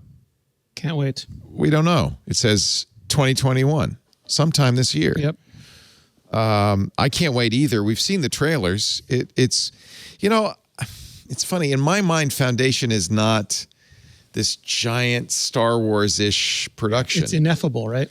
Yeah. And so I have mixed feelings after seeing the trailers about whether I'm going to be happy about this. It's like Dune. It's not the book, but I love the book so much that I'm going to enjoy watching it. That's a good way to put it. it's unfortunate that everybody really wants to. The MCU model has been so successful. You can't blame another studio or another company for trying to copy it. But sometimes there are properties that, wow, if you take the 4 books that were written and they're good, but you can create a single 2.5-hour movie that's exceptional and great. Sometimes that's the way to go. And you see that, oh God, are we gonna have to, like, The Hitchhiker's Guide to the Galaxy you really can't make it into an epic universe. You have to decide that you've got 6 books worth of story and figure out which 2 or 3 movies you want to make out of those things. I mean, I can't. I was so thrilled to you have properties like Sandman where, God, it would have been impossible to try to make a feature film out of it, which they've been trying to do for decades. But Hitchhikers, it really does want to be compressed. It really does want to have some scaffolding, some extra internal support put into it so it holds together. And I'm surprised that I haven't heard of a serious attempt to take that property and turn it into like a series of like feature films. Yeah. Excuse me, feature streaming films, right? Yeah. So Apple TV, it's not free anymore. They're that confident right now. Oh, wow. They must really feel like they got some stuff. We've got Ted Lasso. We can start charging now. Nor will you get it. You won't get a year anymore when you buy an Apple device. What is it? 3 months starting next month, I think. 3 months free. But those of us who've been getting it free for the last, God, it seems forever, are going to have to start paying up pretty soon. Somebody else has swallowed an AirPod. Bless their souls. I can't believe this story. It's like if you the story is that, hey, and like the postscript was, hey, and it worked when it was retrieved. Put it back in your ear. And I'm like, yeah, you know what? I got another $160 to spend on a new pair of AirPods. I don't need to know that it still. How do they find out it still works? That's all I got to know. I don't know. I don't want to know. The funny thing is, The Guardian has done this in first person. It's Brad Gautier. He was watching, he was exhausted, but he likes to watch movies on his phone as he goes to sleep. He put on the 1980s version of The Thing starring Kurt Russell. Good choice. Did you say good or bad? Good choice. Good choice. Well, not if you want to fall asleep. If you want to like be in bed with the lights turned off and with a baseball bat, then yeah, it's a great choice. It's horrifying. The people who stay over in Antarctica stay over through the winter, and it's only a few dozen people at most. At tradition, once the last plane leaves and they're locked in for the overwinter in Antarctica, they do a marathon of all the Thing movies because the Thing takes place in Antarctica. And I don't suppose that they're looking for people who are particularly normal to take those jobs. Yeah. That's probably absolutely correct. Yeah. If you're perfectly normal, you're not going to do well. A Thing marathon in because, in fact, doesn't the Thing take over the research station in Antarctica and brutally murder everybody? I think that's in horrifying body graphic horror fashion, detail. yes. Yeah. Anyway, poor David here, or Brad rather, he's watching the Thing. He says, within 10 minutes, I could barely keep my eyes open. The next thing I knew, 4 hours had passed. My wife was still asleep. The movie long finished. Groggily, I moved my iPhone off the pillow, removed the wireless AirPod headphone from one ear. The other had fallen out, and I couldn't find it. I padded to the bathroom for a sip of water, but couldn't swallow properly. My throat filled with water, but it wouldn't go down. I had to lean over the sink and let the water drain out. It was bizarre and alarming, but I was so tired that I just went back to bed. Okay, first mistake. Yeah. Maybe second mistake. In the morning, I checked again for the missing earbud, but it was nowhere to be seen. The Find My AirPod function didn't work because the batteries were flat. Oh, too bad. I was hoping his stomach would beep. Lots more snow had fallen overnight. I went out, blah, blah, blah. Has anyone seen it? No. His son, Owen, said, hey, maybe, Dad, maybe you swallowed it. A couple of minutes later, another mouthful of water came straight back up. We started to wonder if it might be onto something. I'd also become aware of faint pressure in the middle of my chest. He goes to the doctor. The doctor gives him an X-ray. The doctor's expression when she returned was priceless. Well, I'll be damned, she said. She led me to her workstation, which was surrounded by medical staff. On the screen was a cartoon clear image of my ribs, and parked in between them at 45 degrees, the unmistakable shape of the missing AirPod, webbed into his esophagus. They went and he got an endoscope, and the AirPod was retrieved via endoscope with a tube with a lasso, a Ted Lasso attachment. It was extremely uncomfortable, but I was sedated and only half awake. He was given the AirPod in a neat little bag. So, yeah, he didn't poop it. He just stored it in his esophagus for a while. It works fine, although the microphone is less reliable. First person story. Another man eats an AirPod. Please, kids, don't go to sleep with your AirPods in. I'm at least now a little bit less embarrassed that I still have my AirPods charging case, but I've lost both of the AirPods. I lost one of the earbuds for my Sony True Wireless earbuds. I'm a little bit less embarrassed that I cannot keep track of these things for more than 6 or 7 months. I feel bad. Lisa wore her AirPod Pros to bed one night, went to bed. Next morning, I changed the sheets, and apparently they were in the sheets, and I threw the whole thing in the wash, and they got laundered. So now every time I take off the sheets, I shake them out. I'm impressed by people who can keep track of those until for all I've lost 21 so many pairs. For all 21 months until the battery dies. They have to buy a brand new one. That's why when I bought the AirPods Pro Max, which of course these are the headphones, you're not going to lose them. You're certainly not going to swallow them. But I did get them in hot pink, so they'll be easy to spot. Let's see. Apple's launching. This is for you, Mr. Alex Lindsay. A new AR experience and Snapchat lens promoting Apple Pay Express Transit. Oh, good. I could put a giant transit kiosk in the turnstile in the middle of my my living room. So you can visualize it. You can visualize what it would be like to take a virtual trip with Apple Pay. Wow. Once you're inside the AR experience in your iPhone, you could tap your iPhone in a New York City turnstile to enter a virtual augmented reality experience that simulates a subway ride from Brooklyn to Manhattan, including the views of the New York City skyline. Too bad they don't have smell-o-vision. Is this the new Niantic game? Is that what we're talking about? It sure feels like it. Well, I haven't used this one yet. I mean, I haven't played with it yet. I saw it in the links. I couldn't get it to. I just was not on the right phone. Anyway, so I think it's interesting to be able to visualize what you have to do something. And so the idea of being able to use AR I think that's the idea here, is not so much whether it's to actually use the subway, but to do something that requires a series of steps that we can visually, before you get there, you can visualize seeing it. If you look at in some cases, when there's just so many things that we do that we pre-visualize how that's going to work, and we practice it and we think about it. And sometimes, that's how I sometimes live my one life. of the things that's true. I rehearse it. Yeah. Well, I mean, I think that sometimes, though, I know that's stressful for folks around travel and so on and so forth, of knowing what it's going to be like and where am I supposed to go and how am I supposed to do it. And I know that if I go to a new airport, I'm always like, okay, I don't know where to go and how this is going to look. But I think so. I think that might be the case of, I know that I avoided the Bay Area Bay Area Rapid Transit or whatever for years because I just didn't know how it worked. And I was like, oh, I'll just drive. And once I started using it, I was like, that was crazy. This is so much easier. Like, why would I ever let it go to a point where you never drive? You never drive into the city. You always take BART. So I think it just depends on, getting people over a hump. I think makes sense. So it's kind of I am now in the New York City. How are you going to see this? Can you see this over my shoulder, Anthony? Can you put it to the Apple TV? Yeah, I can AirPlay it. Sure. I've put a New York City subway station in the middle of our studio. Oh, the doors are opening. Let's hop inside. Come on in, Burke. Wow, that is. But if you want to do it yourself, you go to the Apple Pay website with your iPhone, transit.applepay.apple. Oh, I didn't know they have .apple. They've got .apple. Did you know they had .apple? No. How does that even work?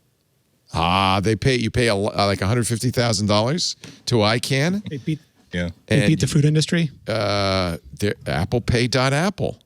I had no idea. So then when you get in there with your iPhone, or I guess it would work with an iPad, you'll be able to. Yeah. I mean, it's lovely. With your losses.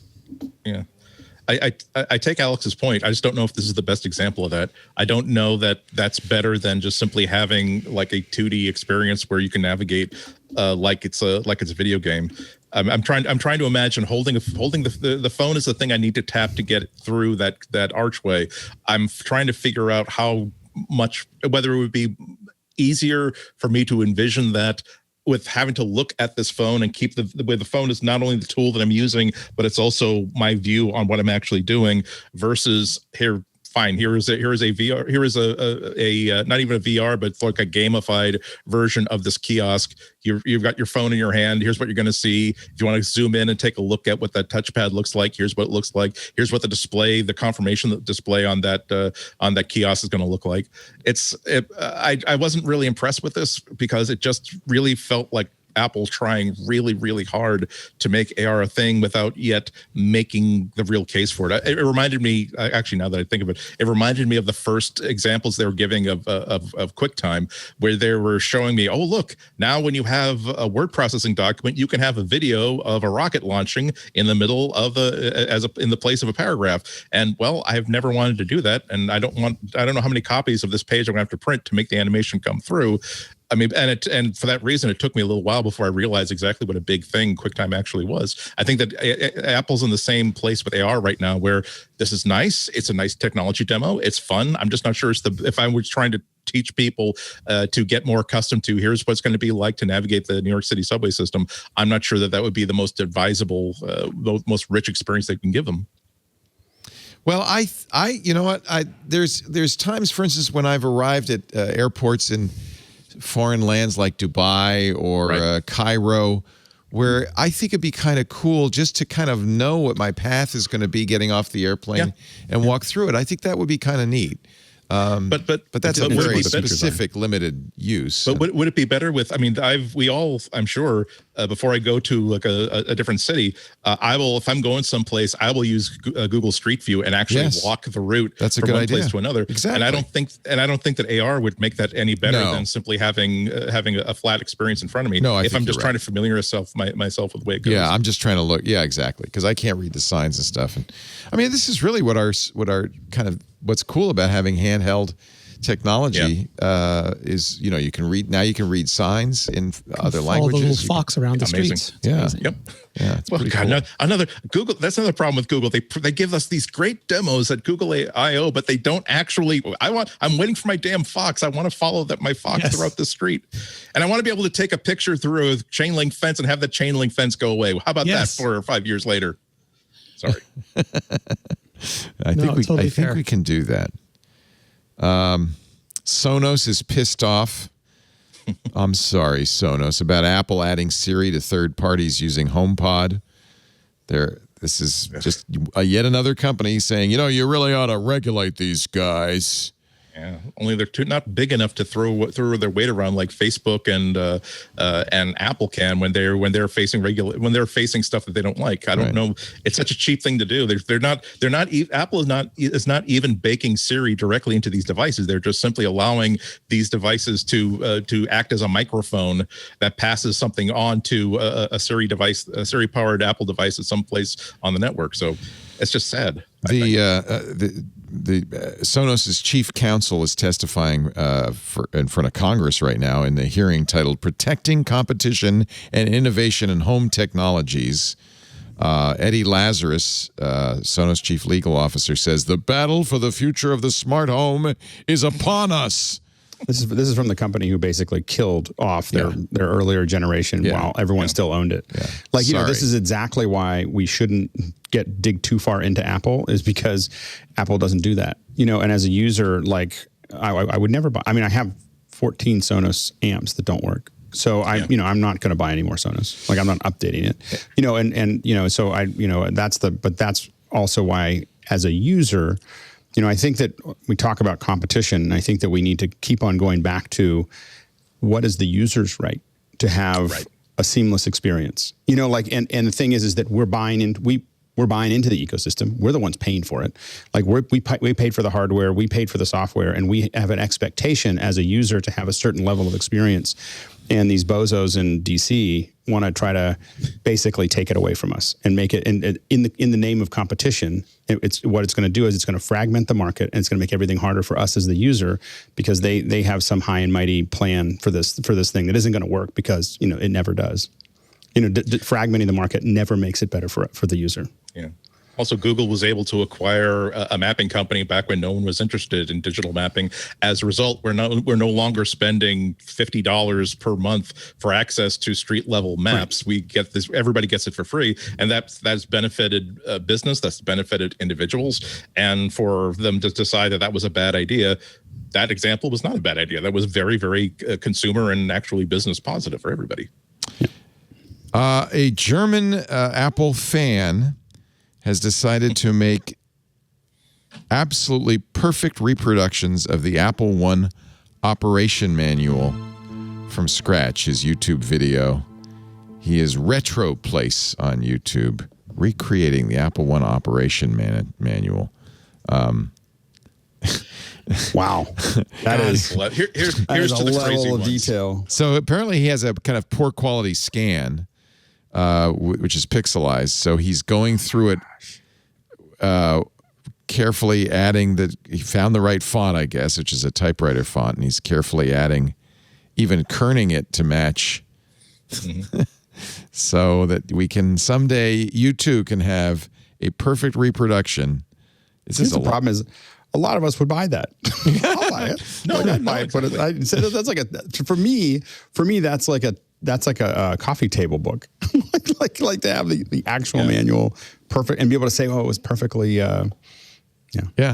He says it's it was quite variable, I think. It was apparently written on an IBM Selectric with a proportional font and ball, so it has to be manually kerned the whole way. So you can't you can't just machine learn this whole thing. Look at him. He's getting all of the, and this is sped up, by the way. I think it was much slower than this. What app is this that he's using? Is it Photoshop? How many pages is it? It's like photo. I don't know. It's like Photoshop. Yeah. Good Lord. Yeah. There's great power to the artifact. You're not just the text, or not just, hey, here's like a cut and paste. I've done a scan, but here is something that is as close to holding the actual artifact in your hand as you can. It really does mess with your mind in a very, very positive way. And I'm glad that he's doing this. I hope that he releases this under Creative Commons or something. Yeah. Because this is the sort of thing that I can't afford like original props and original things like that. But there are times when, like, you're at a bookstore and you open like an early edition of a book and you find out, oh, this one was actually signed by Douglas Adams, and it occurs to you that, oh, at some point Douglas Adams actually held this book and put his pen mark in it. That's some powerful mojo that really triggers the imagination. They're not cheap. You can buy the entire set for $117.75 at retroplace.com.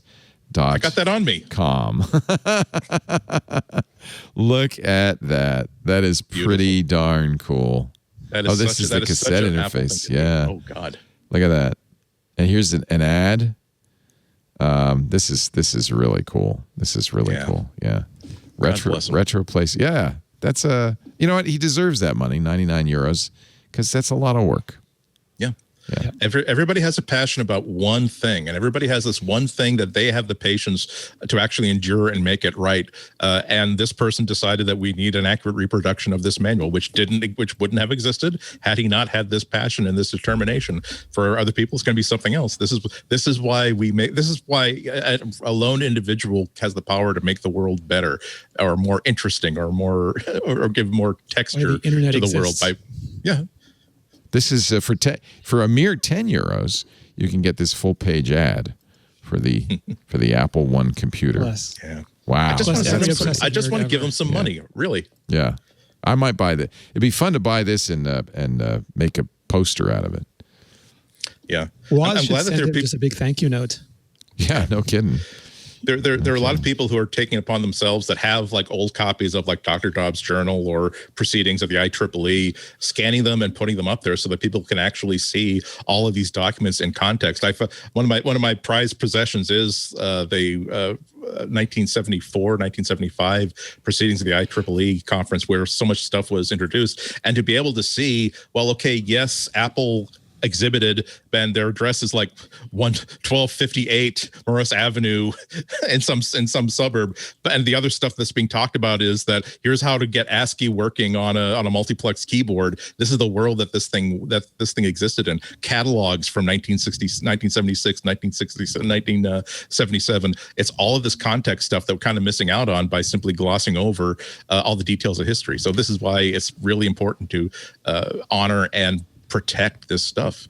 I confess I did go on eBay and buy the Inside Macintosh hardcover Addison Wesley volumes 1, 2, and 3. It was maybe $100 or something like that.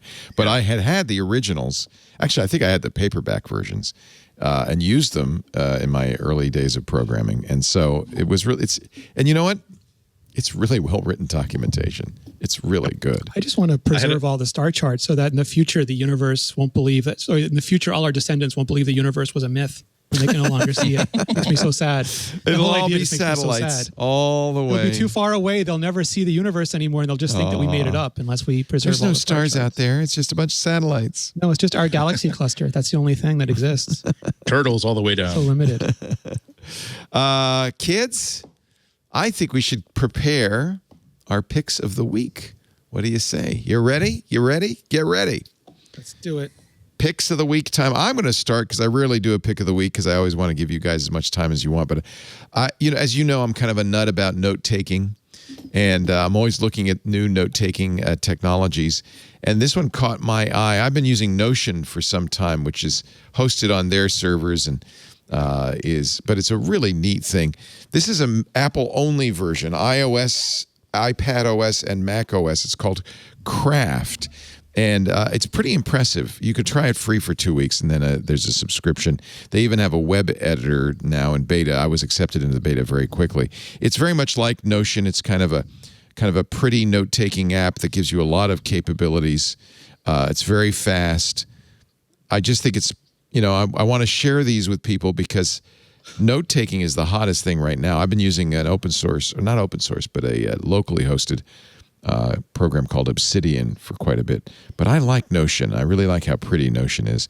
And a lot of the Apple community, including Federico Vitici, who reviewed this when it first came out in 2020, really like this. So I know some of you like Ulysses and Bear and Scrivener and Agenda, and you old timers maybe Evernote. And then, of course, there's Notability on the iPad. But And I'm a big fan of Notion and Rome, but this looks like a good contender. So try it free, and then the subscription isn't too onerous. I think it's $45 a year, which gives you syncing and all of that stuff. So because they have a web interface, I'm considering it, even though I use Linux primarily. Craft.do, craft.do if you're interested. Rene Ritchie, what's your pick this week? So my pick, it may be a no-brainer, but I often find that I lack the foresight to predict what people are no-braining these days. So I just wanted to remind everyone that all the sessions from WWDC were available in the developer app on iOS, macOS, but also on the web. So you can go in and you can watch all of the details about how all of the stuff, never mind just iOS 15, macOS, Monterey, all of those things, but actually like how all the new developer tools, how all the new processes that Apple announced really work. Everything from, like the new privacy features you're showing there to all the new controls that they're introducing. Basically every big feature they announced, they have these really well packaged. We talked recently about the difference between being there live and doing it remotely. And doing it remotely has these really tightly packed 15-minute, 25-minute, 30-minute talks that just focus on exactly those topics. And I learn a ton from them every year. Not to mention the developer apps are curated by the one and only Serenity Caldwell. So they're just an extra pack of fun every season. Yeah, this is a good way to do it. And then, Alex, you liked the 3D object stuff that they were doing. I would definitely dig into that. It's something that's it's not just that they're doing object capture and photogrammetry, so they're using all the cameras. I think all the cameras, at least a couple of them in the LiDAR to gather that data and to grab objects. It's pretty exciting. I'm going to be kind of on a half vacation next week, so I plan to do it, which usually means I'm going to do a bunch of photogrammetry. And Can you download these and watch them offline, or do you have to watch them on the? I think you can download them. Yeah, you can download all of them, I think. That would be something to take on the plane. I'm curious whether you think, or even Andy watching it, do you think that they'll go back to the stage after these? We've talked about this. I think you'll walk in, they'll say hi, they'll play the video, and then they'll send you to the back room. I just don't know if it makes sense. I feel like there's huge value. WWDC is one of the few things that I would say, it's worth going, because there's all the engineers there and there's big whiteboards, and I don't think they've really reproduced that. I think what's interesting is to see for DubDub whether they have all the whiteboards, have the ability for people to get together, just let you download the videos to get that out of the way so that people can spend more time mingling and watching the videos if they want to, and then continue to provide, some of the one-on-one stuff to the online audience that they didn't do in the past. I think that I think Apple, more than almost anyone else, has this really good opportunity to take WW and just get rid of the stuff that was kind of a waste of time, to have to sit there and watch through the whole thing at 1x. Because most of these are much better watched at 2x, in my opinion. Like they're good, but you could definitely do it. Alex says, "Ain't nobody got time to watch that at normal speed." I know. Well, the thing is that but watch it at 1.775, and it's like nice, and it's like a nice pace. You have an ability beyond those of mere mortal men to absorb content, my friend. I don't know. Do you listen to your books at? Yes, I listen at normal speed. Lisa listens at 2x. 1.5 to 2x. Every time she's listening to a book, I go, "What's going on?" Really offended if you listen fast. Like really? They get really upset at you. Yeah, they're like, "I recorded it in the way that was meant to be listened to, and how dare you make me sound like Mickey Mouse?" I think very few of our audience members listen at normal speed. Yeah, I agree with that. I listen to This American. I listen to This American Life at normal speed. Like there's something about it. There's a rhythm to it. That's why there's a rhythm to it that I feel uncomfortable going fast. But that's about the only thing that I listen to at 1x. Yeah. Interesting. Aaron Sorkin thing. Yeah, I can't absorb. I just, I'm more into the rhythm and the sound. I can't listen to it at 1x because I'm too ADD. So what happens? Well, I know that's why Lisa can't either. I add ideas between the words, and so then I lose track of what they were saying. Yeah. At 1.75, I can listen to it all, and it's just saturating my synapses, and then I'm good. The synapses are saturated. Mr. Andy Anako, pick of the week. My pick of the week is kind of odd, but I'm having fun with it. It is a service called Shadow. Yes. You might have heard of. Anthony loves this. Yeah, Shadow.tech. But since I've been trying to find ways to make sure I maximize value on my iPad Pro, one of the only disappointments I have I really wish I had a desktop browser. There are some desktop apps that I kind of miss. There are times where I wish I had the real Photoshop just for a little while, and so I've been checking out Shadow.tech. It is a subscription-based PC service, so it's a cloud-based computing. So once you install the app on iOS and pay $30 a month, wow, that's expensive. Wow, it is expensive. But what happens is that the window in your iOS device or the full screen becomes a Windows machine. It's running Windows on Windows hardware remotely. And if you've got like a halfway decent Wi-Fi signal, the latency is really, really good. It's snappy and responsive, and there's nothing special to do. It's not as though you have to choose from special apps that they've made available. No, literally, you have a Windows desktop that you can then do whatever you want to, and it has a 1 gigabyte per second connection to the internet from wherever the server is. So then you can just download and install Photoshop, download, install Microsoft Office, download, install Chrome or whatever you want. It's fast. They say it's fast enough for gaming. The graphics card is a GTX 1080, which is absolutely no slouch. You get 12 gigabytes of RAM, 256 gigabytes of storage. You can expand that if you'd like. And of course, if you're using iCloud for iCloud, Dropbox, any other sort of remote storage, of course you can connect that again, just like you had a Windows laptop or a Windows desktop. It will simply connect to iCloud and use your files that way. And because of the mouse and keyboard support you have on your iPad, it works really, really well. And not only that, but it's available it has client apps for iPad. Also, Apple TV, has clients for Android, clients for Mac OS. So wherever you are, you can connect to this virtual. It's not even virtual. It's like an actual remote PC that you're connecting to wherever you want. And yes, $30 a month is not cheap at all. But it's cheaper than a PC.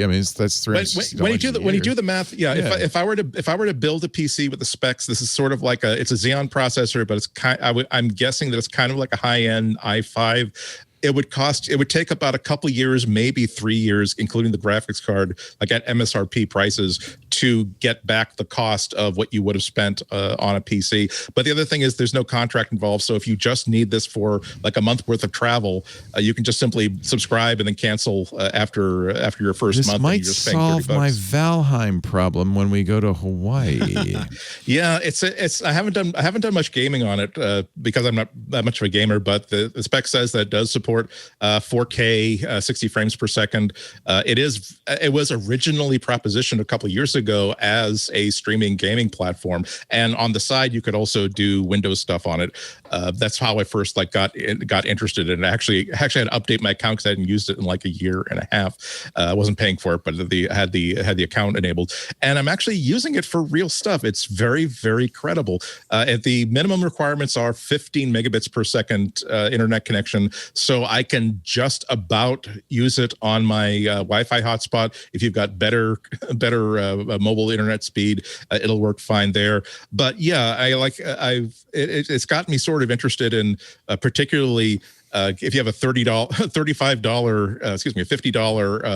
Google Chromecast dongle, it'll run on that because it runs on Android TV. If you've got an Apple TV, it'll run on that. So technically speaking, if you Bluetooth a mouse and a keyboard to your Apple TV, you can also use it as a very, very productive Windows PC, again, as long as you're willing to spend $30 a month for however long you need it. But it's good enough that I'm sticking with it just to see how much it can do. Again, the biggest bane to my existence when it comes to using an iPad as a real PC isn't daily stress and daily problems. It's that one case where, damn it, I'm spending 2.5 days in New York. I've got this one thing for which I need a desktop app. And for that reason, I'm going to have to take my full laptop and the power bricks and everything with it. With this, it would be very, very easy for me to say, nope, I don't care that I'm in my last 2 weeks of writing this book. I need a Microsoft Office because that's what the publisher uses. I can actually run the full desktop Microsoft Office on this screen. It'll run more than well enough to get the job done for the next week. Nice. I'm going to have to check it out. I was thinking of just putting like a remote PC on my PC at home I was logging into it from, but I only have 40 megs up. They have a much faster upstream. And the problem was because I do have Adovia software screens, which I really, really like as a remote access solution. Unfortunately, it is a standard remote access solution, so you're going to have to make sure that you have a Mac that's going to be responsive to internet wake-up signals, but also make sure that you're securing it properly so that you're not just leaving an open port that other people can log into your PC. I like the fact that I've got this separate remote Windows machine that I'm not necessarily even storing anything important on. If that gets compromised, that would be a bummer, but I could just simply nuke the whole thing and they wouldn't get access to my entire network. They just get access to this little 256 gigabyte notebook that I probably would have spent $600 on. So why does it say subscribe now, ready to use by December 31st, 2021? It's because they actually have to put a blade in the server. They have to put a blade in. So don't get your hopes up, kids. I'm not using this. Maybe next year. Really? I was maybe it's because I'm sorry I didn't see that. I was going to set it up right now and try Valheim, but I don't know. I'll have to wait till next year. Really? How long did it take, Anthony? For you, how long did it take? So I only tried it when it first launched in California, like a couple years ago, and in April, I pre-ordered, and then I noticed I see. It's because we're in California. That's the problem. If I were in... That's the problem. So California is behind. If I were in Massachusetts, no. If I were in Rhode Island, let me see. Maybe you're just lucky. No, try another state. I think they also got purchased or acquired by another company, so they're shaking things out. So that might be a part of it too. That's all over the blog. I'm surprised because I'm just like you. I hadn't used it for like a couple of years. You signed up. All I had to do was like log back in. Oh, you forgot your password. Here's do a new password. Oh, by the way, we changed our entire system now, so you're gonna have to like update to everything. And so they got me a brand new PC. Forget Andy mentioned anything. Because if you all sign up, I'm not going to get it by December 31st, 2021. Okay, well, you know what? Try to order an iPad configured how you want. See how long you have to wait for that. And that's actually hardware. No, this is cool. I'm sorry. And I'm sorry. You've gamed with it, right, Anthony? I mean, you can game with it. Yeah. I get that. That was a few years ago, but yeah, it's kind of like 1080 Stadia or anything. But what's nice is you get the full Windows experience. 12 gigs of RAM. That's nice. Mm-hmm. Shadow. It's at shadow.tech if you want to know more. Shadow.tech. And now we've saved the most expensive for last. It's not too expensive. Actually, no, we haven't. Look at that. Yeah. One of the things that I realized is that sometimes I don't talk about stuff that we're using all the time in office hours because you think it's obvious, but everybody knows about this. It's just that we talk about it. And so what we use it. We use it. Everybody's using these, and I realized that I keep on getting the question, so I figured I should put it into a recommendation. So what I'm recommending specifically is the Blackmagic bidirectional SDI to HDMI 3G. And the reason that I'm talking about it is that a whole bunch of us have got these little ATEM minis, but we also might have some of the older SDI cameras, but you can't shade the cameras with it because it's HDMI instead of the minis are HDMI instead of SDI. So you need bidirectional. It's bidirectional. What it does is it will connect to the in and out of that camera so that you can shade the camera from the from your Extreme or your Mini, and you can go the other way as well. So you can shade your Pocket Cinemas from a larger switcher, and it's one of those things that when you explain to someone, oh, you got to get that little box, they go, oh, right, that would be useful. So it's one of those things that the number one reason we do this is to be able to control the micro studio cameras, which are nice and tiny and small, and you want to run those into your switcher, and being able to do that is something that you need this for. So it's like a little piece of glue that a lot of us have. And we have HDMI cameras, which we want to get on our SDI, so for the TriCaster, so that's what we use for the conversion. Right, and you can get those little HDMI to SDIs are really inexpensive from Blackmagic, and they're $40-$50 or something like that. So they're super cheap. This bidirectional one, which is a little bit more expensive, allows you again to do it's really for the only reason you'd get the bidirectional one is if you're already in the Blackmagic ecosystem and you're trying to go back and forth to a bigger camera or back and forth to a bigger switcher. So it's really very specific to that need. But again, a lot of us have migrated to having these switchers for our basic setup. Nice. So as usual, blackmagicdesign.com, all their stuff is great. They've built a really strong ecosystem. Yeah. I think that's the thing that, again, when we get back to ecosystems, is that it does get there is a certain amount of lock-in, because once you get it working, like all the stuff just works when you plug it in. So it's a slick little way to do it. Yeah. And their stuff's good. It is. That's Alex Lindsay, and that's his recommendation from Office Hours, officehours.global. If you want to know more, join the fun, join the gang.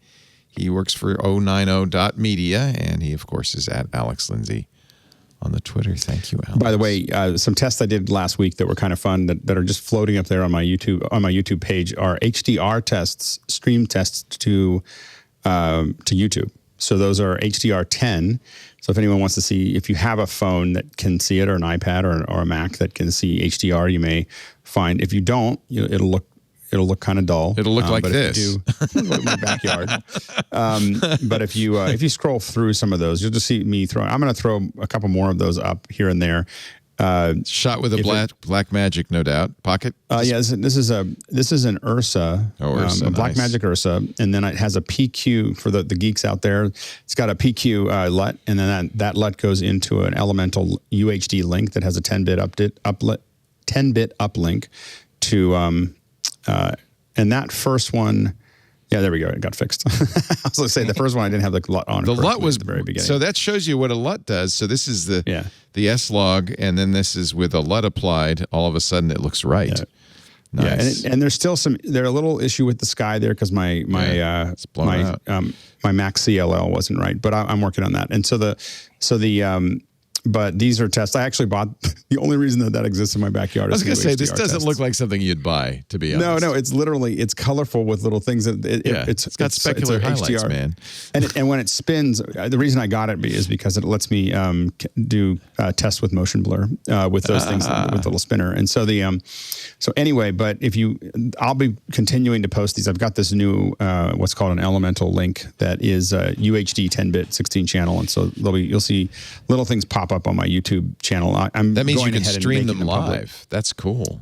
That's really cool. It's one of the first. It's not the first stream, but there's not many people streaming HDR10 to YouTube right now. And so my next little challenge is to get ambisonic working, and then so this was streamed. This was streamed live. Wow.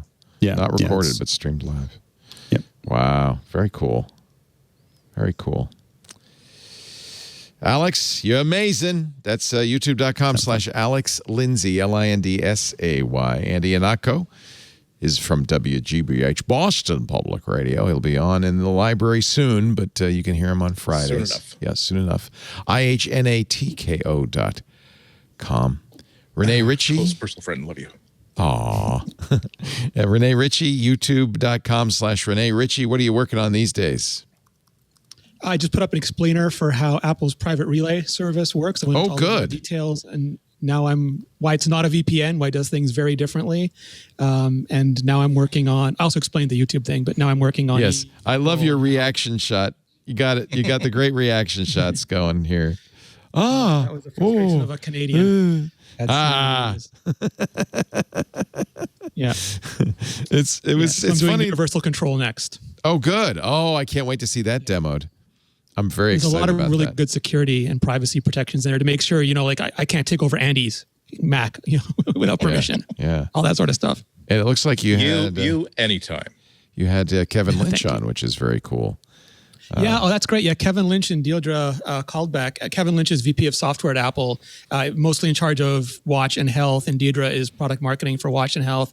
And they were so much fun. Like, Kevin is such a nerd's nerd, and he has so many great stories. Like, I asked them what went through their minds when Apple first told them they were going to be making a watch, and they were very happy to answer that. And then also how they balance out their features. I asked Kevin where that teleportation app was that he teased 4 years ago, and Craig was still teasing this year, and he said that it's like the beta test is hard because people don't want to sign up for the carry. One guy gets stuck halfway through a wall and nobody else wants to use it. Nobody wants to use it. One goes wrong once. Yeah, sad. They were so much fun to talk to. It was very nice of them. Nice. Very nice. Thank you, all three of you. Always great to see you. We do Mac Break Weekly every Tuesday, 11 a.m. Pacific, 2 p.m. Eastern Time, 1800 UTC. You can watch us do it live. In fact, get here before the show begins. At YouTube, twit.tv/live. It's on YouTube Live, Ustream, Twitch, a variety of other places, but they're all aggregated at twit.tv/live. Watching live, chat with us live at irc.twit.tv. On-demand versions of the show available at our website. That's twit.tv/mbw. You'll see a link there to our YouTube channel, which has all the Mac Break Weekly episodes, plus various podcast clients, and an RSS link, so you can use it with any podcast client. Subscribe, you'll get it automatically, and you'll make me feel good. And if you can, leave us a 5-star review so others can discover the goodness that is Mac Break Weekly. People who are in the club, of course, get ad-free versions of all of our shows. They get access to our Club Twit Discord server, which is really a lot of fun. All sorts of things going on in there. And to the Twit Plus feed, which has material that does not make it into the podcasts. All the fun stuff. $7 a month. It's a big support. It really is a big support for us. And we really appreciate those of you who have joined. If you want to know more, go to twit.tv/clubtwit. And we thank you. We've started doing a new thing, which I think is going to be a lot of fun, called Tech Break. It's our latest. It's not a show. I can't really call it a show, But the idea is when important tech news breaks, one of our team, Alex Lindsay, no, not you, Alex. You're not on our team. Jason Howell, I wish you were.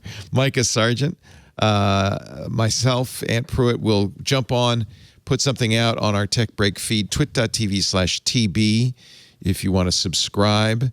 And for instance, when the Windows 11 announcement comes out, we're going to stream that live on Thursday morning, but immediately after I'll make a short little version of it. So if you don't have time to watch the long Microsoft announcement, you can watch our quick update on that, twit.tv/TB. Not exactly a show, because it doesn't have any particular time of recording or release.